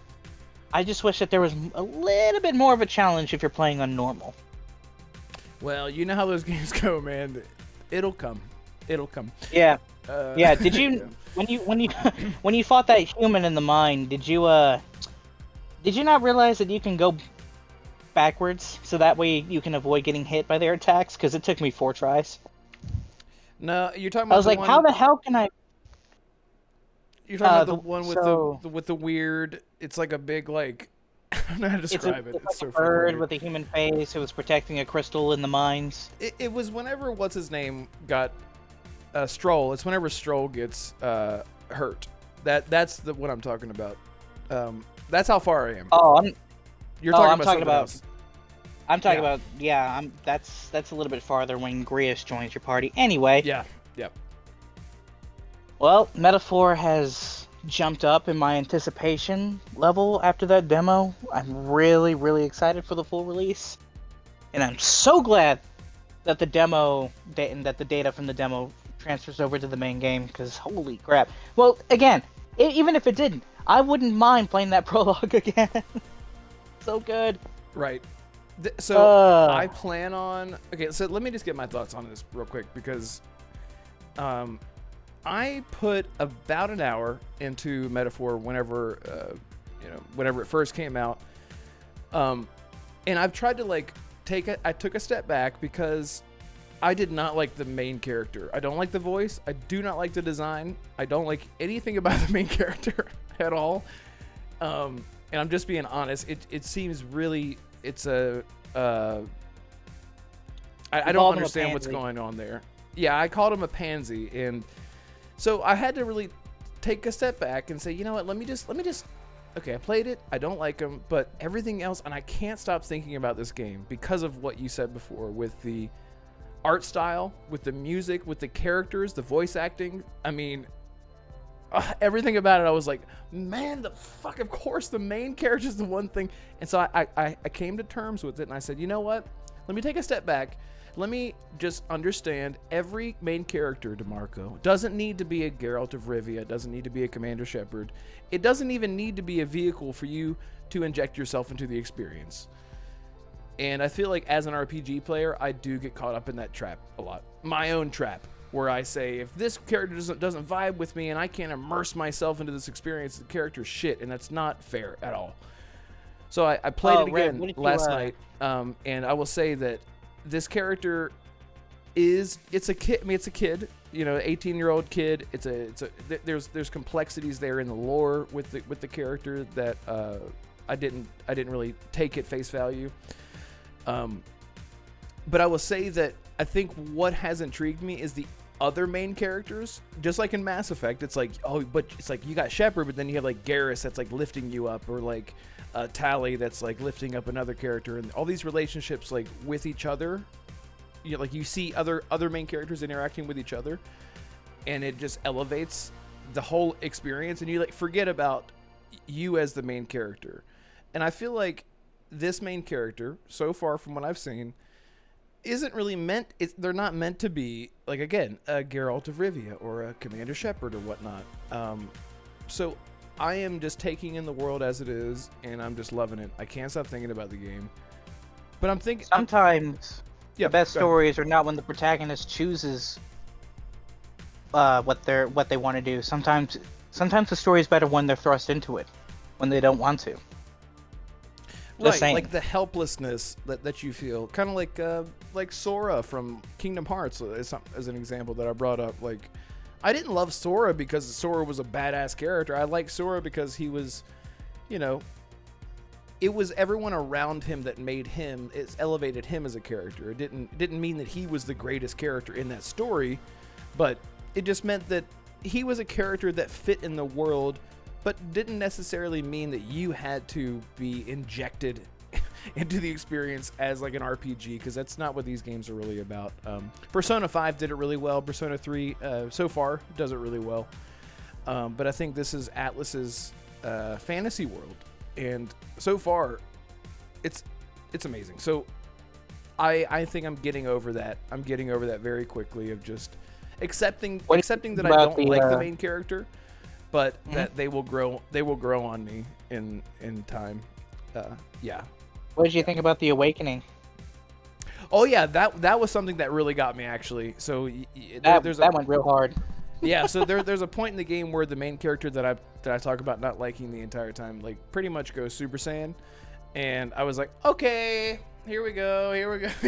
Like, I immediately, as a Dragon Ball Z fan, I love that kind of stuff when people go to like another power level or whatever. I don't know why, it always just hooks me. So yeah, I love that, and I think that's when it started to elevate a little bit, because that was during that time where Stroll gets hurt and whatnot. So, but I don't want to spoil it for anyone who hasn't played it. But the demo is available now. You can go play it. Again, you could put 5 hours in it. You could put 10 hours into it, and that progress will carry over. And it's free, obviously. So yeah, I'm really excited. I'm really excited about it. Assassin, do you have anything else to say about it? No, just can't wait for October 11th to get here. That'll be the game that I'm playing during the day when I'm off work. Fantastic. Yeah, it comes out in less than 2 weeks. Yeah. Mm-hmm. 11 days, something like that. Yeah. 10 days. Yeah. Yeah, fantastic. So, sorry, chat. I didn't want to bore you guys for too long. I know it's very niche genre. But I say it's niche, but at the same time, a lot of people that are not Atlus fans or Persona fans are jumping in. And so that says something. Loving it. Yeah, and loving it. Yeah, even Black Viking was saying, keep playing it. So Yeah, I told Umber this. He actually invited me to a party a couple nights ago. I told him this, and I'm gonna keep repeating it. Play Persona 3 Reload when you're done. For God's sakes, that game is my game of the year still. Let's see if Metaphor can take it off its pedestal. It'd be pretty funny if at the end of the year I do another top 10 video, and it's just the top 2 are just Atlus games. It'd be hilarious. Colt, what's up, bro? Colt jumped in. He said, I'm sorry I'm late. I'm a terrible friend. Yes, no, I'm kidding. He said, I've been playing Valhalla. Yeah, Colt has been jumping around trying to find his open world catch with Dragon Age Inquisition and Assassin's Creed Valhalla. So I know you're good, man. Last night I was playing Shattered Space, so I was being a terrible mod in his chat. So this is indeed how it happens. DeMarco, what are you drinking? Polar Seltzer. I love how it came into frame so clean. That was perfect. There you go. You're the best. Sony cameras. You're the best. They got good What was autofocus. it? This was like almost 2 years ago, and you brought in saltines into frame. Remember that? I do remember my saltines. You just like brought them in out of nowhere, like as if it was a sponsor for the show. You're just like. Anyway, if anyone remembers that, let me know. That'd be great. What's up, William Riggs? Shout out to you. Thank you so much for being here. I really appreciate you. King Styles. I shouted you out earlier. Umbra's in chat. He's talking about his adventures in his ride that he took. So thank you all so much for hanging out with us tonight. I really appreciate it. What else is going on in game stuff? Did anyone bring any incredible, groundbreaking leaks from inside the industry? Yeah, actually, Todd Howard called me last night. I got on the phone with him. You know, just whatever. He did tell me. Yeah. He did tell me that they are going to be releasing. We're going to see at least one more Skyrim before the Elder Scrolls 6 comes out. So that was pretty exciting news. And it's PS5 Pro optimized too, so it's going to run. Thank God. Yeah, it's the PS5 Pro version, but it's not gonna be. That's why it's like a new version, because it's not gonna be free. You're gonna have to pay $10 to upgrade, but only if you have the Legendary Edition. Because if you don't have the Legendary Edition, then you first need to upgrade from Skyrim Special Edition to Legendary Edition, and that's $10. And then you need to upgrade from Legendary Edition to the, like, whatever they're going to call it. He didn't tell me the name. But the next edition, that's going to be another $10. But that's not Bethesda's fault. That's Sony that's doing that. So, fair. Also, they're going to raise the price of Skyrim by like 100% as well. So, when the announcement gets made. So, get it now. There you go. So, I brought in what Jason Schreier said 2 days ago. He appeared on a podcast which I will not name because, well, let's face it, that podcast is... Anyway, so... Oh, I have some news too after Assassin's done. I just remembered it's super important. Okay. So according to Jason Schreier, Horizon Online is the next game coming from Guerrilla, and Horizon 3 is a ways off. I can't wait for Horizon 3 to come out because the next groundbreaking game will come a few days later. He said their plan, Horizon Online, is their next product, not the third single-player game. That's a ways off. Sony's PlayStation-like live service initiative was no joke. Live service games all around. Horizon is one of the few that has not been cancelled or hasn't flopped the way Concord has. Lots of questions, a lot of people are working on that game. Other thing he said, Xbox is such a mess. I feel like their plan is changing every single year. Right now, they're talking about teasing handheld over and over again, but who knows? A year ago, they were saying Indiana Jones was never coming to PlayStation, so they changed their minds practically every month, it seems. They're just a disaster over there. It's really sad. Holy crap. Nothing has changed over there. At either one, apparently. PlayStation's still gonna do the live service train, even though Concord fucked up everything. And no surprise that Xbox is such a mess with their messaging and their vision. They don't even know what they want to do. Apparently. Well, what the fuck? My question is, what the hell is different from Horizon multiplayer from Last of Us Factions? Don't you think that Last of Us... And again, Herman Hulse is the one saying that Horizon is the future of our... I'm like, shut up! You have Last of Us, something that was like a staple back in 2013 for PlayStation, and you canceled their multiplayer that was praised so heavily in the Last of Us 1 multiplayer, and then they canceled that, and now they're still moving forward with Horizon multiplayer? That's so I like weird. how as soon as Herman Hulse took over as the CEO of Sony Interactive Entertainment, I like the fact that as soon as he took that position, all of a sudden we're getting Horizon Online, we're getting a Horizon RTS, we're getting Lego Horizon, we got 2 Horizon games. Bro, you came from Guerrilla, we get it, you like Horizon, you're proud of your product. Holy fuck, there are other games in your backlog that you could make.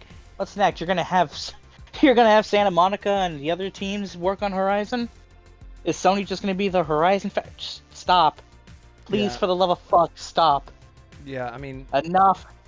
Horizon's probably the second least favorite IP of mine from Sony, to be honest.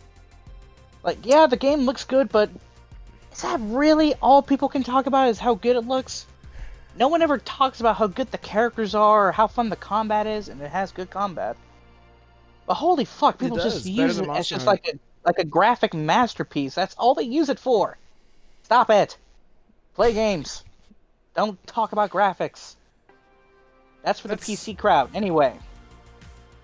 So, Horizon... I don't know. Horizon Online, and to be fair, Red, you could make the argument. Horizon Online is Sony's Monster Hunter. To be fair. Yeah, I guess monster robots, which is cool. I mean, people love Horizon, but I'm just curious why they didn't just, if they're gonna go all in, why didn't they go all in and just let Factions be whatever it was gonna be? Ask Bungie, not Sony. Okay. So you think Bungie? Yeah, right. Bungie helped or told Naughty Dog to cancel Factions 2, yet they let Concord out the fucking door. God damn it. That's just crazy to me. That's just crazy to me. I don't know. DeMarco, The only what do you reason think? why Helldivers 2 even survived, by the way, is because Arrowhead didn't listen to everything that Bungie suggested, by the way. Bungie wanted Arrowhead to make the microtransactions a lot more expensive, but Arrowhead said no. Well, and even if Bungie were the ones trying to put themselves on the pedestal and talk down Naughty Dog out of all people, well, they're not doing so hot Hello, either. yes, you can't make a multiplayer game. You're canceled. Get out of here. Right, exactly. And then we saw with Firewalk what happened with Concord, and yeah, so I don't know. Do you guys have any thoughts, Holly, DeMarco? Do you have any thoughts on Horizon multiplayer? Or Xbox being I such guess- a fucking mess? I just guess, like, my question is, like, why Horizon multiplayer over Last of Us? Why not both? Why are we, if they're not going all in, what the fuck, what are we doing? I don't understand. See more potential if I'm just thinking objectively as I can about the two franchises. And I like the world of The Last of Us a lot better, but I can see more opportunity in a Last of Us multiplayer because it has a more fantastical world. So, you know, for example, I think it would be super badass. You know, we've had games try this before, but like I forget what is Evolve. Do you remember Evolve? Yeah, It I was love like that a- game. I Evolve? love Yeah, that yeah, game. Like I Yeah. could see an Evolve-like thing in Horizon, right? Where someone is playing as one of these gigantic robotic monstrosities as other hunters are like going and trying to take them down. Like that could be interesting. And you think of Last of Us, it's like, okay, you could play as a clicker, maybe. But like, you know, so I think the world of Horizon sort of has more interesting premises. You know that what it they could should have pull done out. with factions? Cancel Do it, no. They should have made a zombies mode like Call of Duty does with Last of Us. Just non-stop runners and clickers. They could have just made that.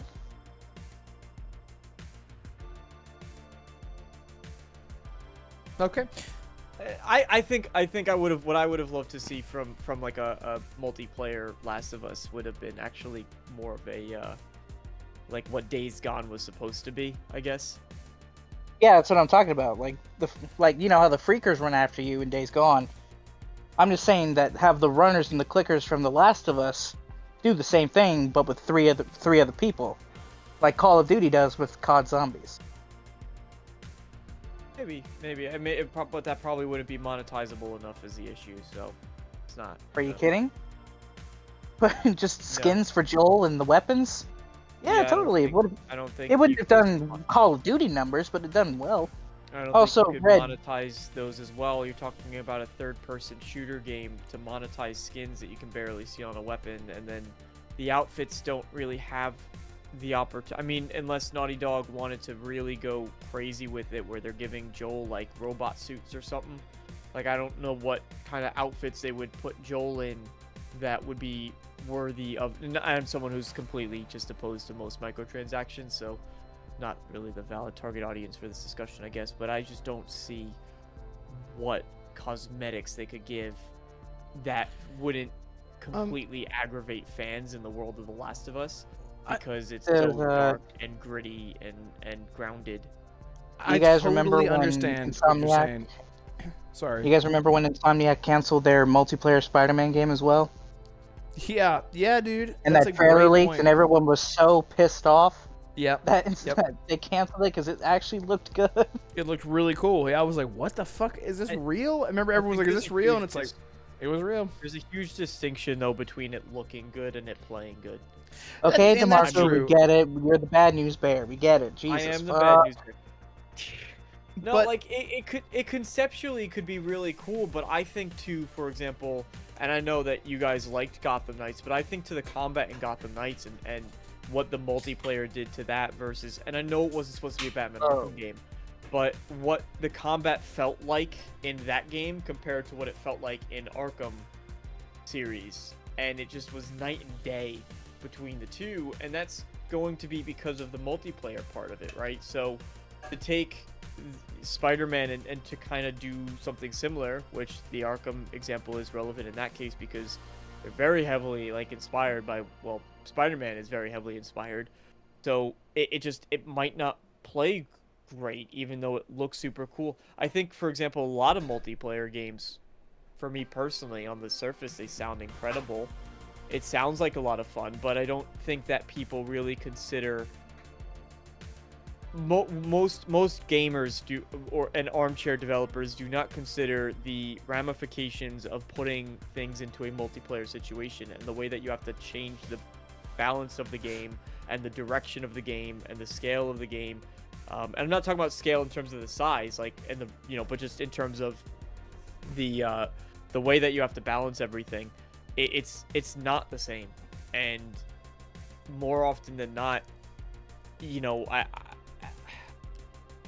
unless the games are really built from the ground up for multiplayer, which Spider-Man was not, I don't often see. I can't think of a lot of examples where it's worked very well. Can't really think Game of anything Adaptation either. Newscast says, does anyone remember the part in Gotham Knights where you're in prison and there's really cool music and you're taking on a ton of enemies? You are thinking of Arkham City, right, DeMarco? In the very beginning of Arkham City? No, Arkham Origins, you're in a prison. Origins. Taking on a bunch of guys. That's Yeah. what it was. That's what you're Technically, thinking Arkham of. Asylum is in prison. Cause, No, yeah, Arkham so Asylum you're is- in Arkham Origins, you are Yeah, Bruce Wayne. in Blackgate. Yeah, in Blackgate prison. Yep, and you're tied up, and people start to try to fight you, and it doesn't go well for them. So, Yeah.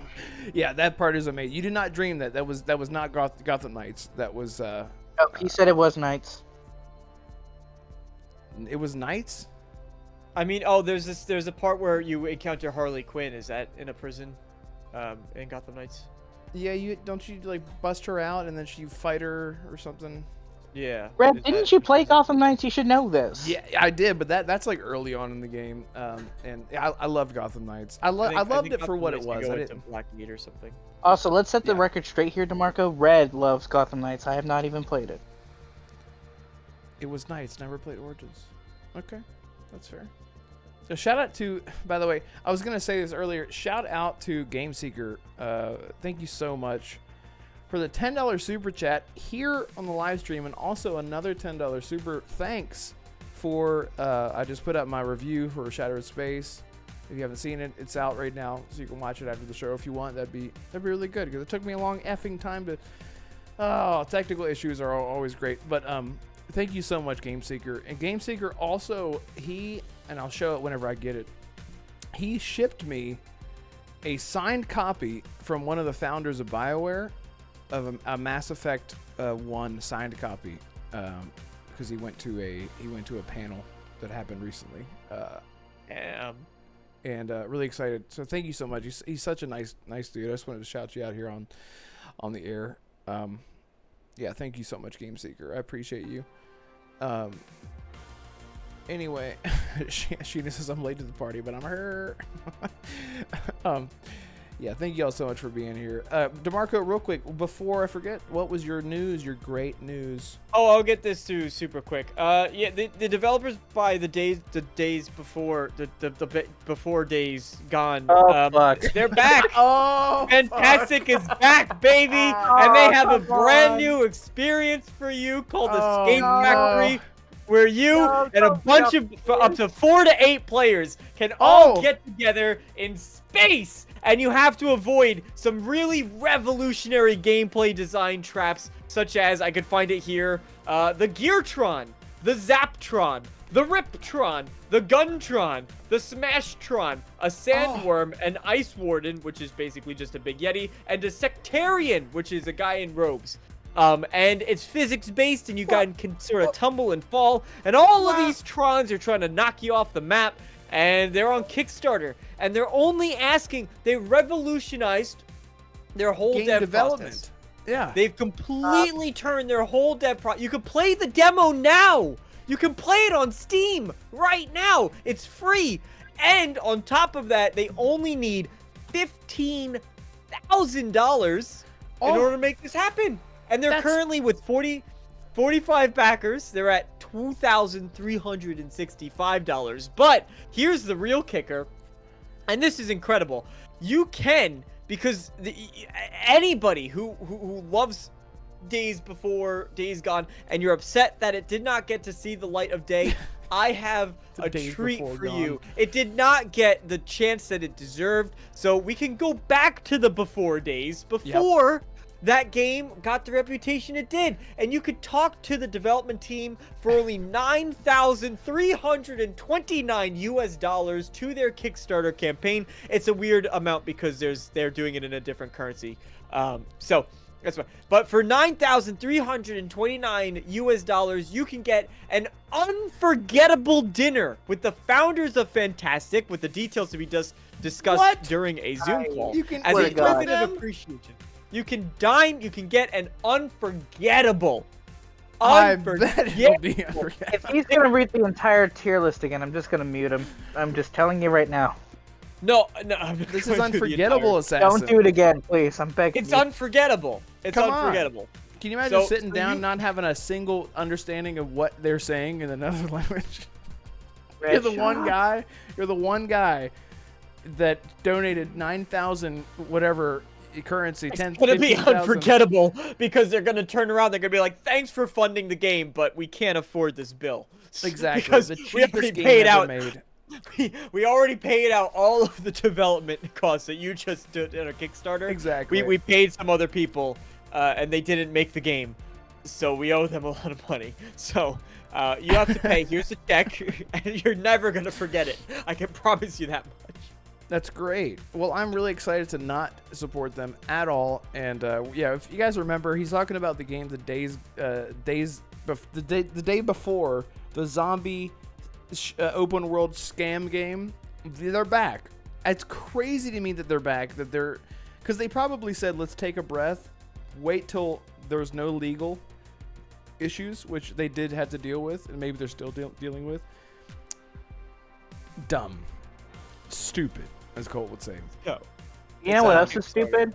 You can check it out. Watch the trailer. The fact that none of us have let Holly talk for 30 minutes.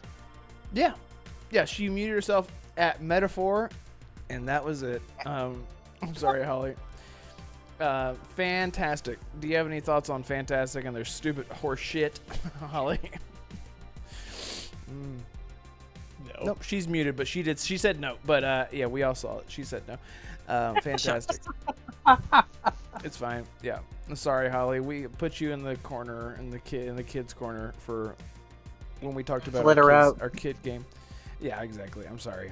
I apologize. I couldn't bring you in. I didn't know what I didn't know what to do with my hands. It's just exciting how you're gonna pay for it later. Yes, that's true. That makes sense. For $3,887, you can get an exclusive in-game pet. What the hell? That's incredible. Sign me up, baby. This is the same shit that happened with Star Citizen, which is why, man. Yeah, but Star Citizen actually made like millions, if not. Did they? Yeah, but the game's not even fucking out yet, and people are still spending thousands of dollars on digital. How much money has that made? It is the most expensive not video game ever not made and finished. Right, what are you gonna do if they actually release the 1.0 and it ends up crashing everything? I'd be happy for them to do that. It's never gonna come to consoles, so it'll be a PC thing. But the thing is, dude. Well, I don't think it'll ever come to consoles because it's not one of those. It doesn't seem like one of those games that, with the trillions of dollars put into it, that they could ever feasibly find a way to make it work on a controller. Because it's just too hard. It's just too hard in game development, from what I've heard, which is just silly. I don't know how to make games, but I'm not trying to be a stickler, but I hate that excuse. There's just too much going on in our video game to where you can't press. Shut up. So yeah, I would hope that it would come to console one day, but for now, I think Star Citizen is just a PC game that'll come out one day. So we'll see. We'll see what happens in the future with that game. Yo, Dominique, what the fuck did you want Sheena to do to Red? What is that character? Donnie says, Sheena, if Assassin gets to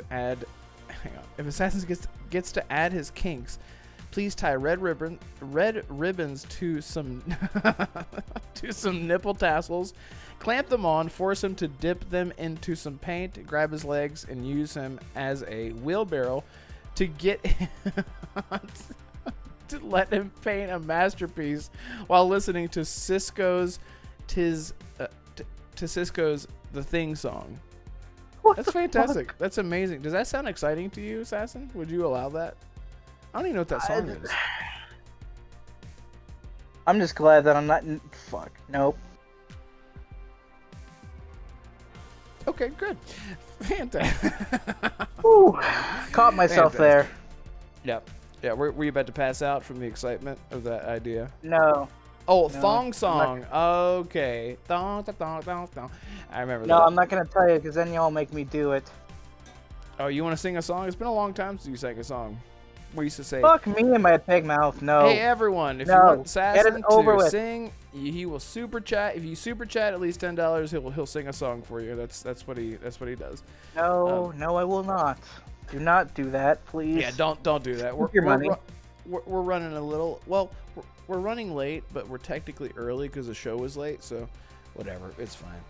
What the? Man. Anyway, Holly, do you have anything you want to talk about? Nope, I'm good. Great, fantastic. Sorry, we had to end with metaphor. She's gonna kill us. No, listen, Holly got to talk about all her favorite things, so that is the thing that happened. That is true. She did talk about Division for like 10 minutes. Yeah. Hey, so yeah, thank you all so much for hanging out with us tonight. Don't leave. Listen, here's what I want you guys to do. Stop leaving. I can see you guys leaving. Whenever the video ends, if you could just leave a comment on this video after the stream ends, that would help a lot. Doesn't even have to be any words. You can just leave an emoji and I will react. It helps the channel a lot due to engagement. Also, I have a Starfield Chatter Space review video that's up. You don't even have to watch it. Just go give it a thumbs up. You know, say something stupid in the chat. That'd be amazing. Umbra says starts leaving secretly. Yeah, that would help me out big time. A lot of work goes into those videos, and it's so time consuming, and I do it because I love it, but I couldn't do it without you guys. So I just wanted to say thank you, and if you could do that, that'd be really helpful, and I appreciate you all so much. An Assassin, noise mofo. Assassin, where can people find you? You're going to be getting into some horror stuff, right? You're going to be getting into some horror? Yeah, I am. Actually, since today's October 1st, it actually starts tonight. I'll be starting with Resident Evil 2 Remake later tonight. About Ooh, 8:30 my time, so at about an hour Nightmare and a half. mode? No. What do you know? I will do hard mode, though, because I have beat it enough times. So... Excellent. Yeah. So, the link to my Twitch channel is in the description down below. I will be streaming horror games all month long. Got Resident Evil 2 starting tonight. We got Dead Space Remake in the pipeline. Silent Hill 2 Remake, I'll be doing that when it comes out. Same with Alan Wake 2's Physical. I'll probably throw in some smaller games like Still Wakes the Deep. Maybe a Quiet Place. That one small game that's coming out in the middle of October, who knows. So yeah, I'll be streaming horror games all month long. Oh my god, you're done. All month long. First of all, King Styles, Later, this is for you. King Styles, here we go. Ready? Here it goes. There it goes. There it goes. There goes my socks on live air. So thank you for that. And Yadani Kazada, thank you so much, bro. I really appreciate you. He dropped a $5 super chat. He says, "Last night I saw a film. If I recall, it was a horror film." If you know that song, you guys have to know that song. No. I could do that whole song for $100,000 super chat. I will do that song. For $100, you should. I would. Yeah, I love it. so- Lonely Island is hilarious. I love them so much. It's so good. It's so good. And that is "Jizz in My Pants" by Lonely Island. That song, so good. Anyway, thank you, Donnie. I really appreciate you. Were you wanting Assassin to do that? Is that what's happening? No, because I do not know the song. He So, doesn't know the can you let me song. finish Okay. my outro? Can you let me I don't think finish? that ever stopped him before. Yeah, That, you would like look it up and. Well, well, he yeah, I would, would like, look it up, but remind DeMarco's himself. hungry and he's tired and he doesn't want to hear me sing, so let's just get this over with. No, I'll stay. If you Last night I saw a film. No. Oh. So good. All right. Nicole Anyway, was a just- whore. All right. Just repeating what I said. So Twitch I just link is in the description. Holly, don't please no. Don't make me sing anything. There you go. King Sal said I laughed and I almost choked. I think for mean- the month of October you need to come with a spooky song to sing us. Like Monster Mash Yeah. or I have to pee so bad. Hang on. something. Something Can I at least along get a those week to lines. prepare? Yes. Today's October 1st. You've been warned. That means there's 4 other Tuesdays. Four still other left horror in songs October. that I gotta put. I already got the next one already thought out. It'll be so easy for me. All right. What was I saying? Oh yeah. So Challenge accepted. the link to my Twitch channel is in the description down below. Like I said, I'll be streaming horror games all month. Resident Evil, Dead Space, Silent Hill, y'all know the drill. So I'll be playing those games all month long. I'll actually be editing my streams as well for my YouTube channel, which is also in the description down below. I've been making content again, and it feels nice. It feels really nice. Speaking of making content, DeMarco, Hey, what fingers you crossed got I in get- what you got in the Yeah. pipeline, bud? Well, fingers crossed I get some new job opportunities that are hopefully on their way, and then maybe it will actually open more time up for me to do that sort of thing. But the next game I'm really looking forward to is Indiana Jones. I mean, there's others, but Indiana Jones I think is the next one I'm like really hyped for. So that's all the way in December. But Are you gonna start talking about it? maybe. All right. You already got your Indiana Jones hat and whip and skit all ready to plan out? I've had that planned for months, actually, what I would do if I made a skit to review that game. And I actually already have, like, a hat, a vest for it, like... that was ready to go for months. But do you have a brown leather jacket, same as Indy does, or tie? I am close enough. I have close enough without having to go out and buy one. Doesn't even You gotta make fit sure you that got well. you got the steel toe boots. You gotta have the khakis. You gotta have the white vest. I You gotta have it all. I have horseback riding boots because I do horseback ride. Fun fact. But Can you imagine? I can't unsee that in my head now. DeMarco horse riding with his headphones on. maybe if Jonas was still here, he'd be able to make a beautiful Photoshop of that. Yes, I we pay money to do missed. that. We missed. Oh, he is here. Oh yeah, There he's you go. still here. Yeah. No, I have a brown jacket that's not leather, but I have a brown jacket that doesn't fit properly. That would fit for it. So I already have all the stuff. Just don't have a whip. That's what I'm missing. A But whip. That's easy enough. Okay. It's Halloween. It's easy enough to get now if I really wanted to prep for it. Did you lose it in the breakup? Unfortunately. Yeah, just like the unicorn, the stuffed unicorn. the stuff. Everyone gets that reference. Let me do this real quick for you, Donnie Quezada. Okay, ready? we know he has the whips. It's Jonas. I wish I could But play you can beats check me on out. You can check me out. You can check me out on Twitter if you want to see my takes on certain things. Sometimes I post there, and on YouTube if you want to give me a preemptive follow for the day that I maybe make a video. Links in the description.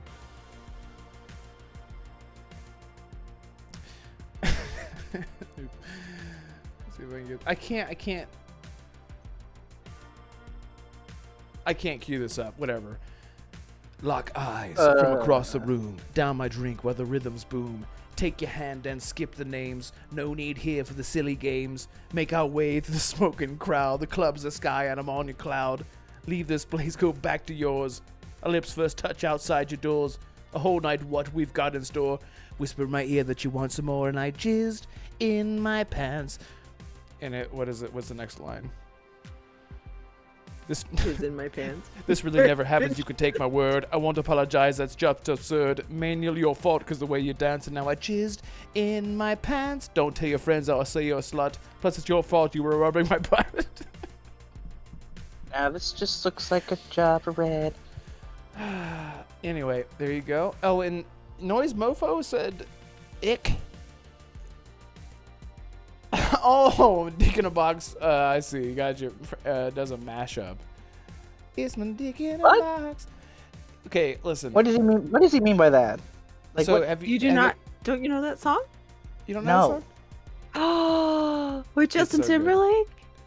Who's that? Stop. Fuck Stop. off. What? It's awful. I'm being serious. What? You're not. You're trolling. not No, I being serious. am. I can't. No, I really don't know who that is. Wait, is it that one singer that got arrested like a few months ago, drinking and driving? Yeesh. Yeah. Oh, that's that guy. accurate. I heard he fell That's off. not what he's known for. That is accurate. I don't know. Um, Okay. Yeah, Lonely Island featuring Justin Timberlake. Justin I Timberlake's love Lonely Island I do too. so much. I met them and I got a poster signed by them. What? That's so cool. Oh my god, that's so cool. Oh, I love that. I love Lonely I Island. love that for you. Marco just wants to eat. That's true. That's true. What is this? I don't know. I just got an email. Would you like to experience full on? Okay, this is YouTube being like, you want to boost your channel to the highest levels of highest levels? Yeah, Noise Mofo, thank you so much for the Californian $5. I really appreciate you. What we'll do is we'll hold that super chat, and Assassin will do it next week. So he's gonna learn it. He's gonna bring up the. Now you know what? No, I already got my next song picked out. He's gonna Okay. sing us Halloween theme songs for the next month. Yes, Okay, I so- am. So next week you promised Noise Mofo that you'll do Dick in a Box, at least the verse. What the fuck? It's my dick in a box. I never really know. I can't remember the words. But yeah. Put a Songs. hole in that box. Dude. Put My your family's dick in gonna that come box. home from work and they're gonna be like, "Why are you listening to that song?" Like, I don't ask. You're like, get out, mom. Yeah. Anyway, yeah. Thank you all so much for hanging out with us tonight. It was a fun show as always. And Noise Mofo, we won't leave you hanging. And literally, dick in a It's box. just like a job of red. Oh, that takes me back. That was. So that was everybody, Eminem. just follow me because it sounded like Yep. Eminem. Yep. I like jizzed in my pants better personally. Yeah, fantastic. Anyway, everyone, hit the like button on the way out. That'd be really, really cool. I appreciate you all so much. Go check out the Starfield review videos. Slap a like on there. Comment with a poop emoji or something on this channel or on this show. That'd be great. That would help a lot. And we'll see you guys next time. Maybe I'll see you guys in an hour and a half. Goodbye, Adios. everyone.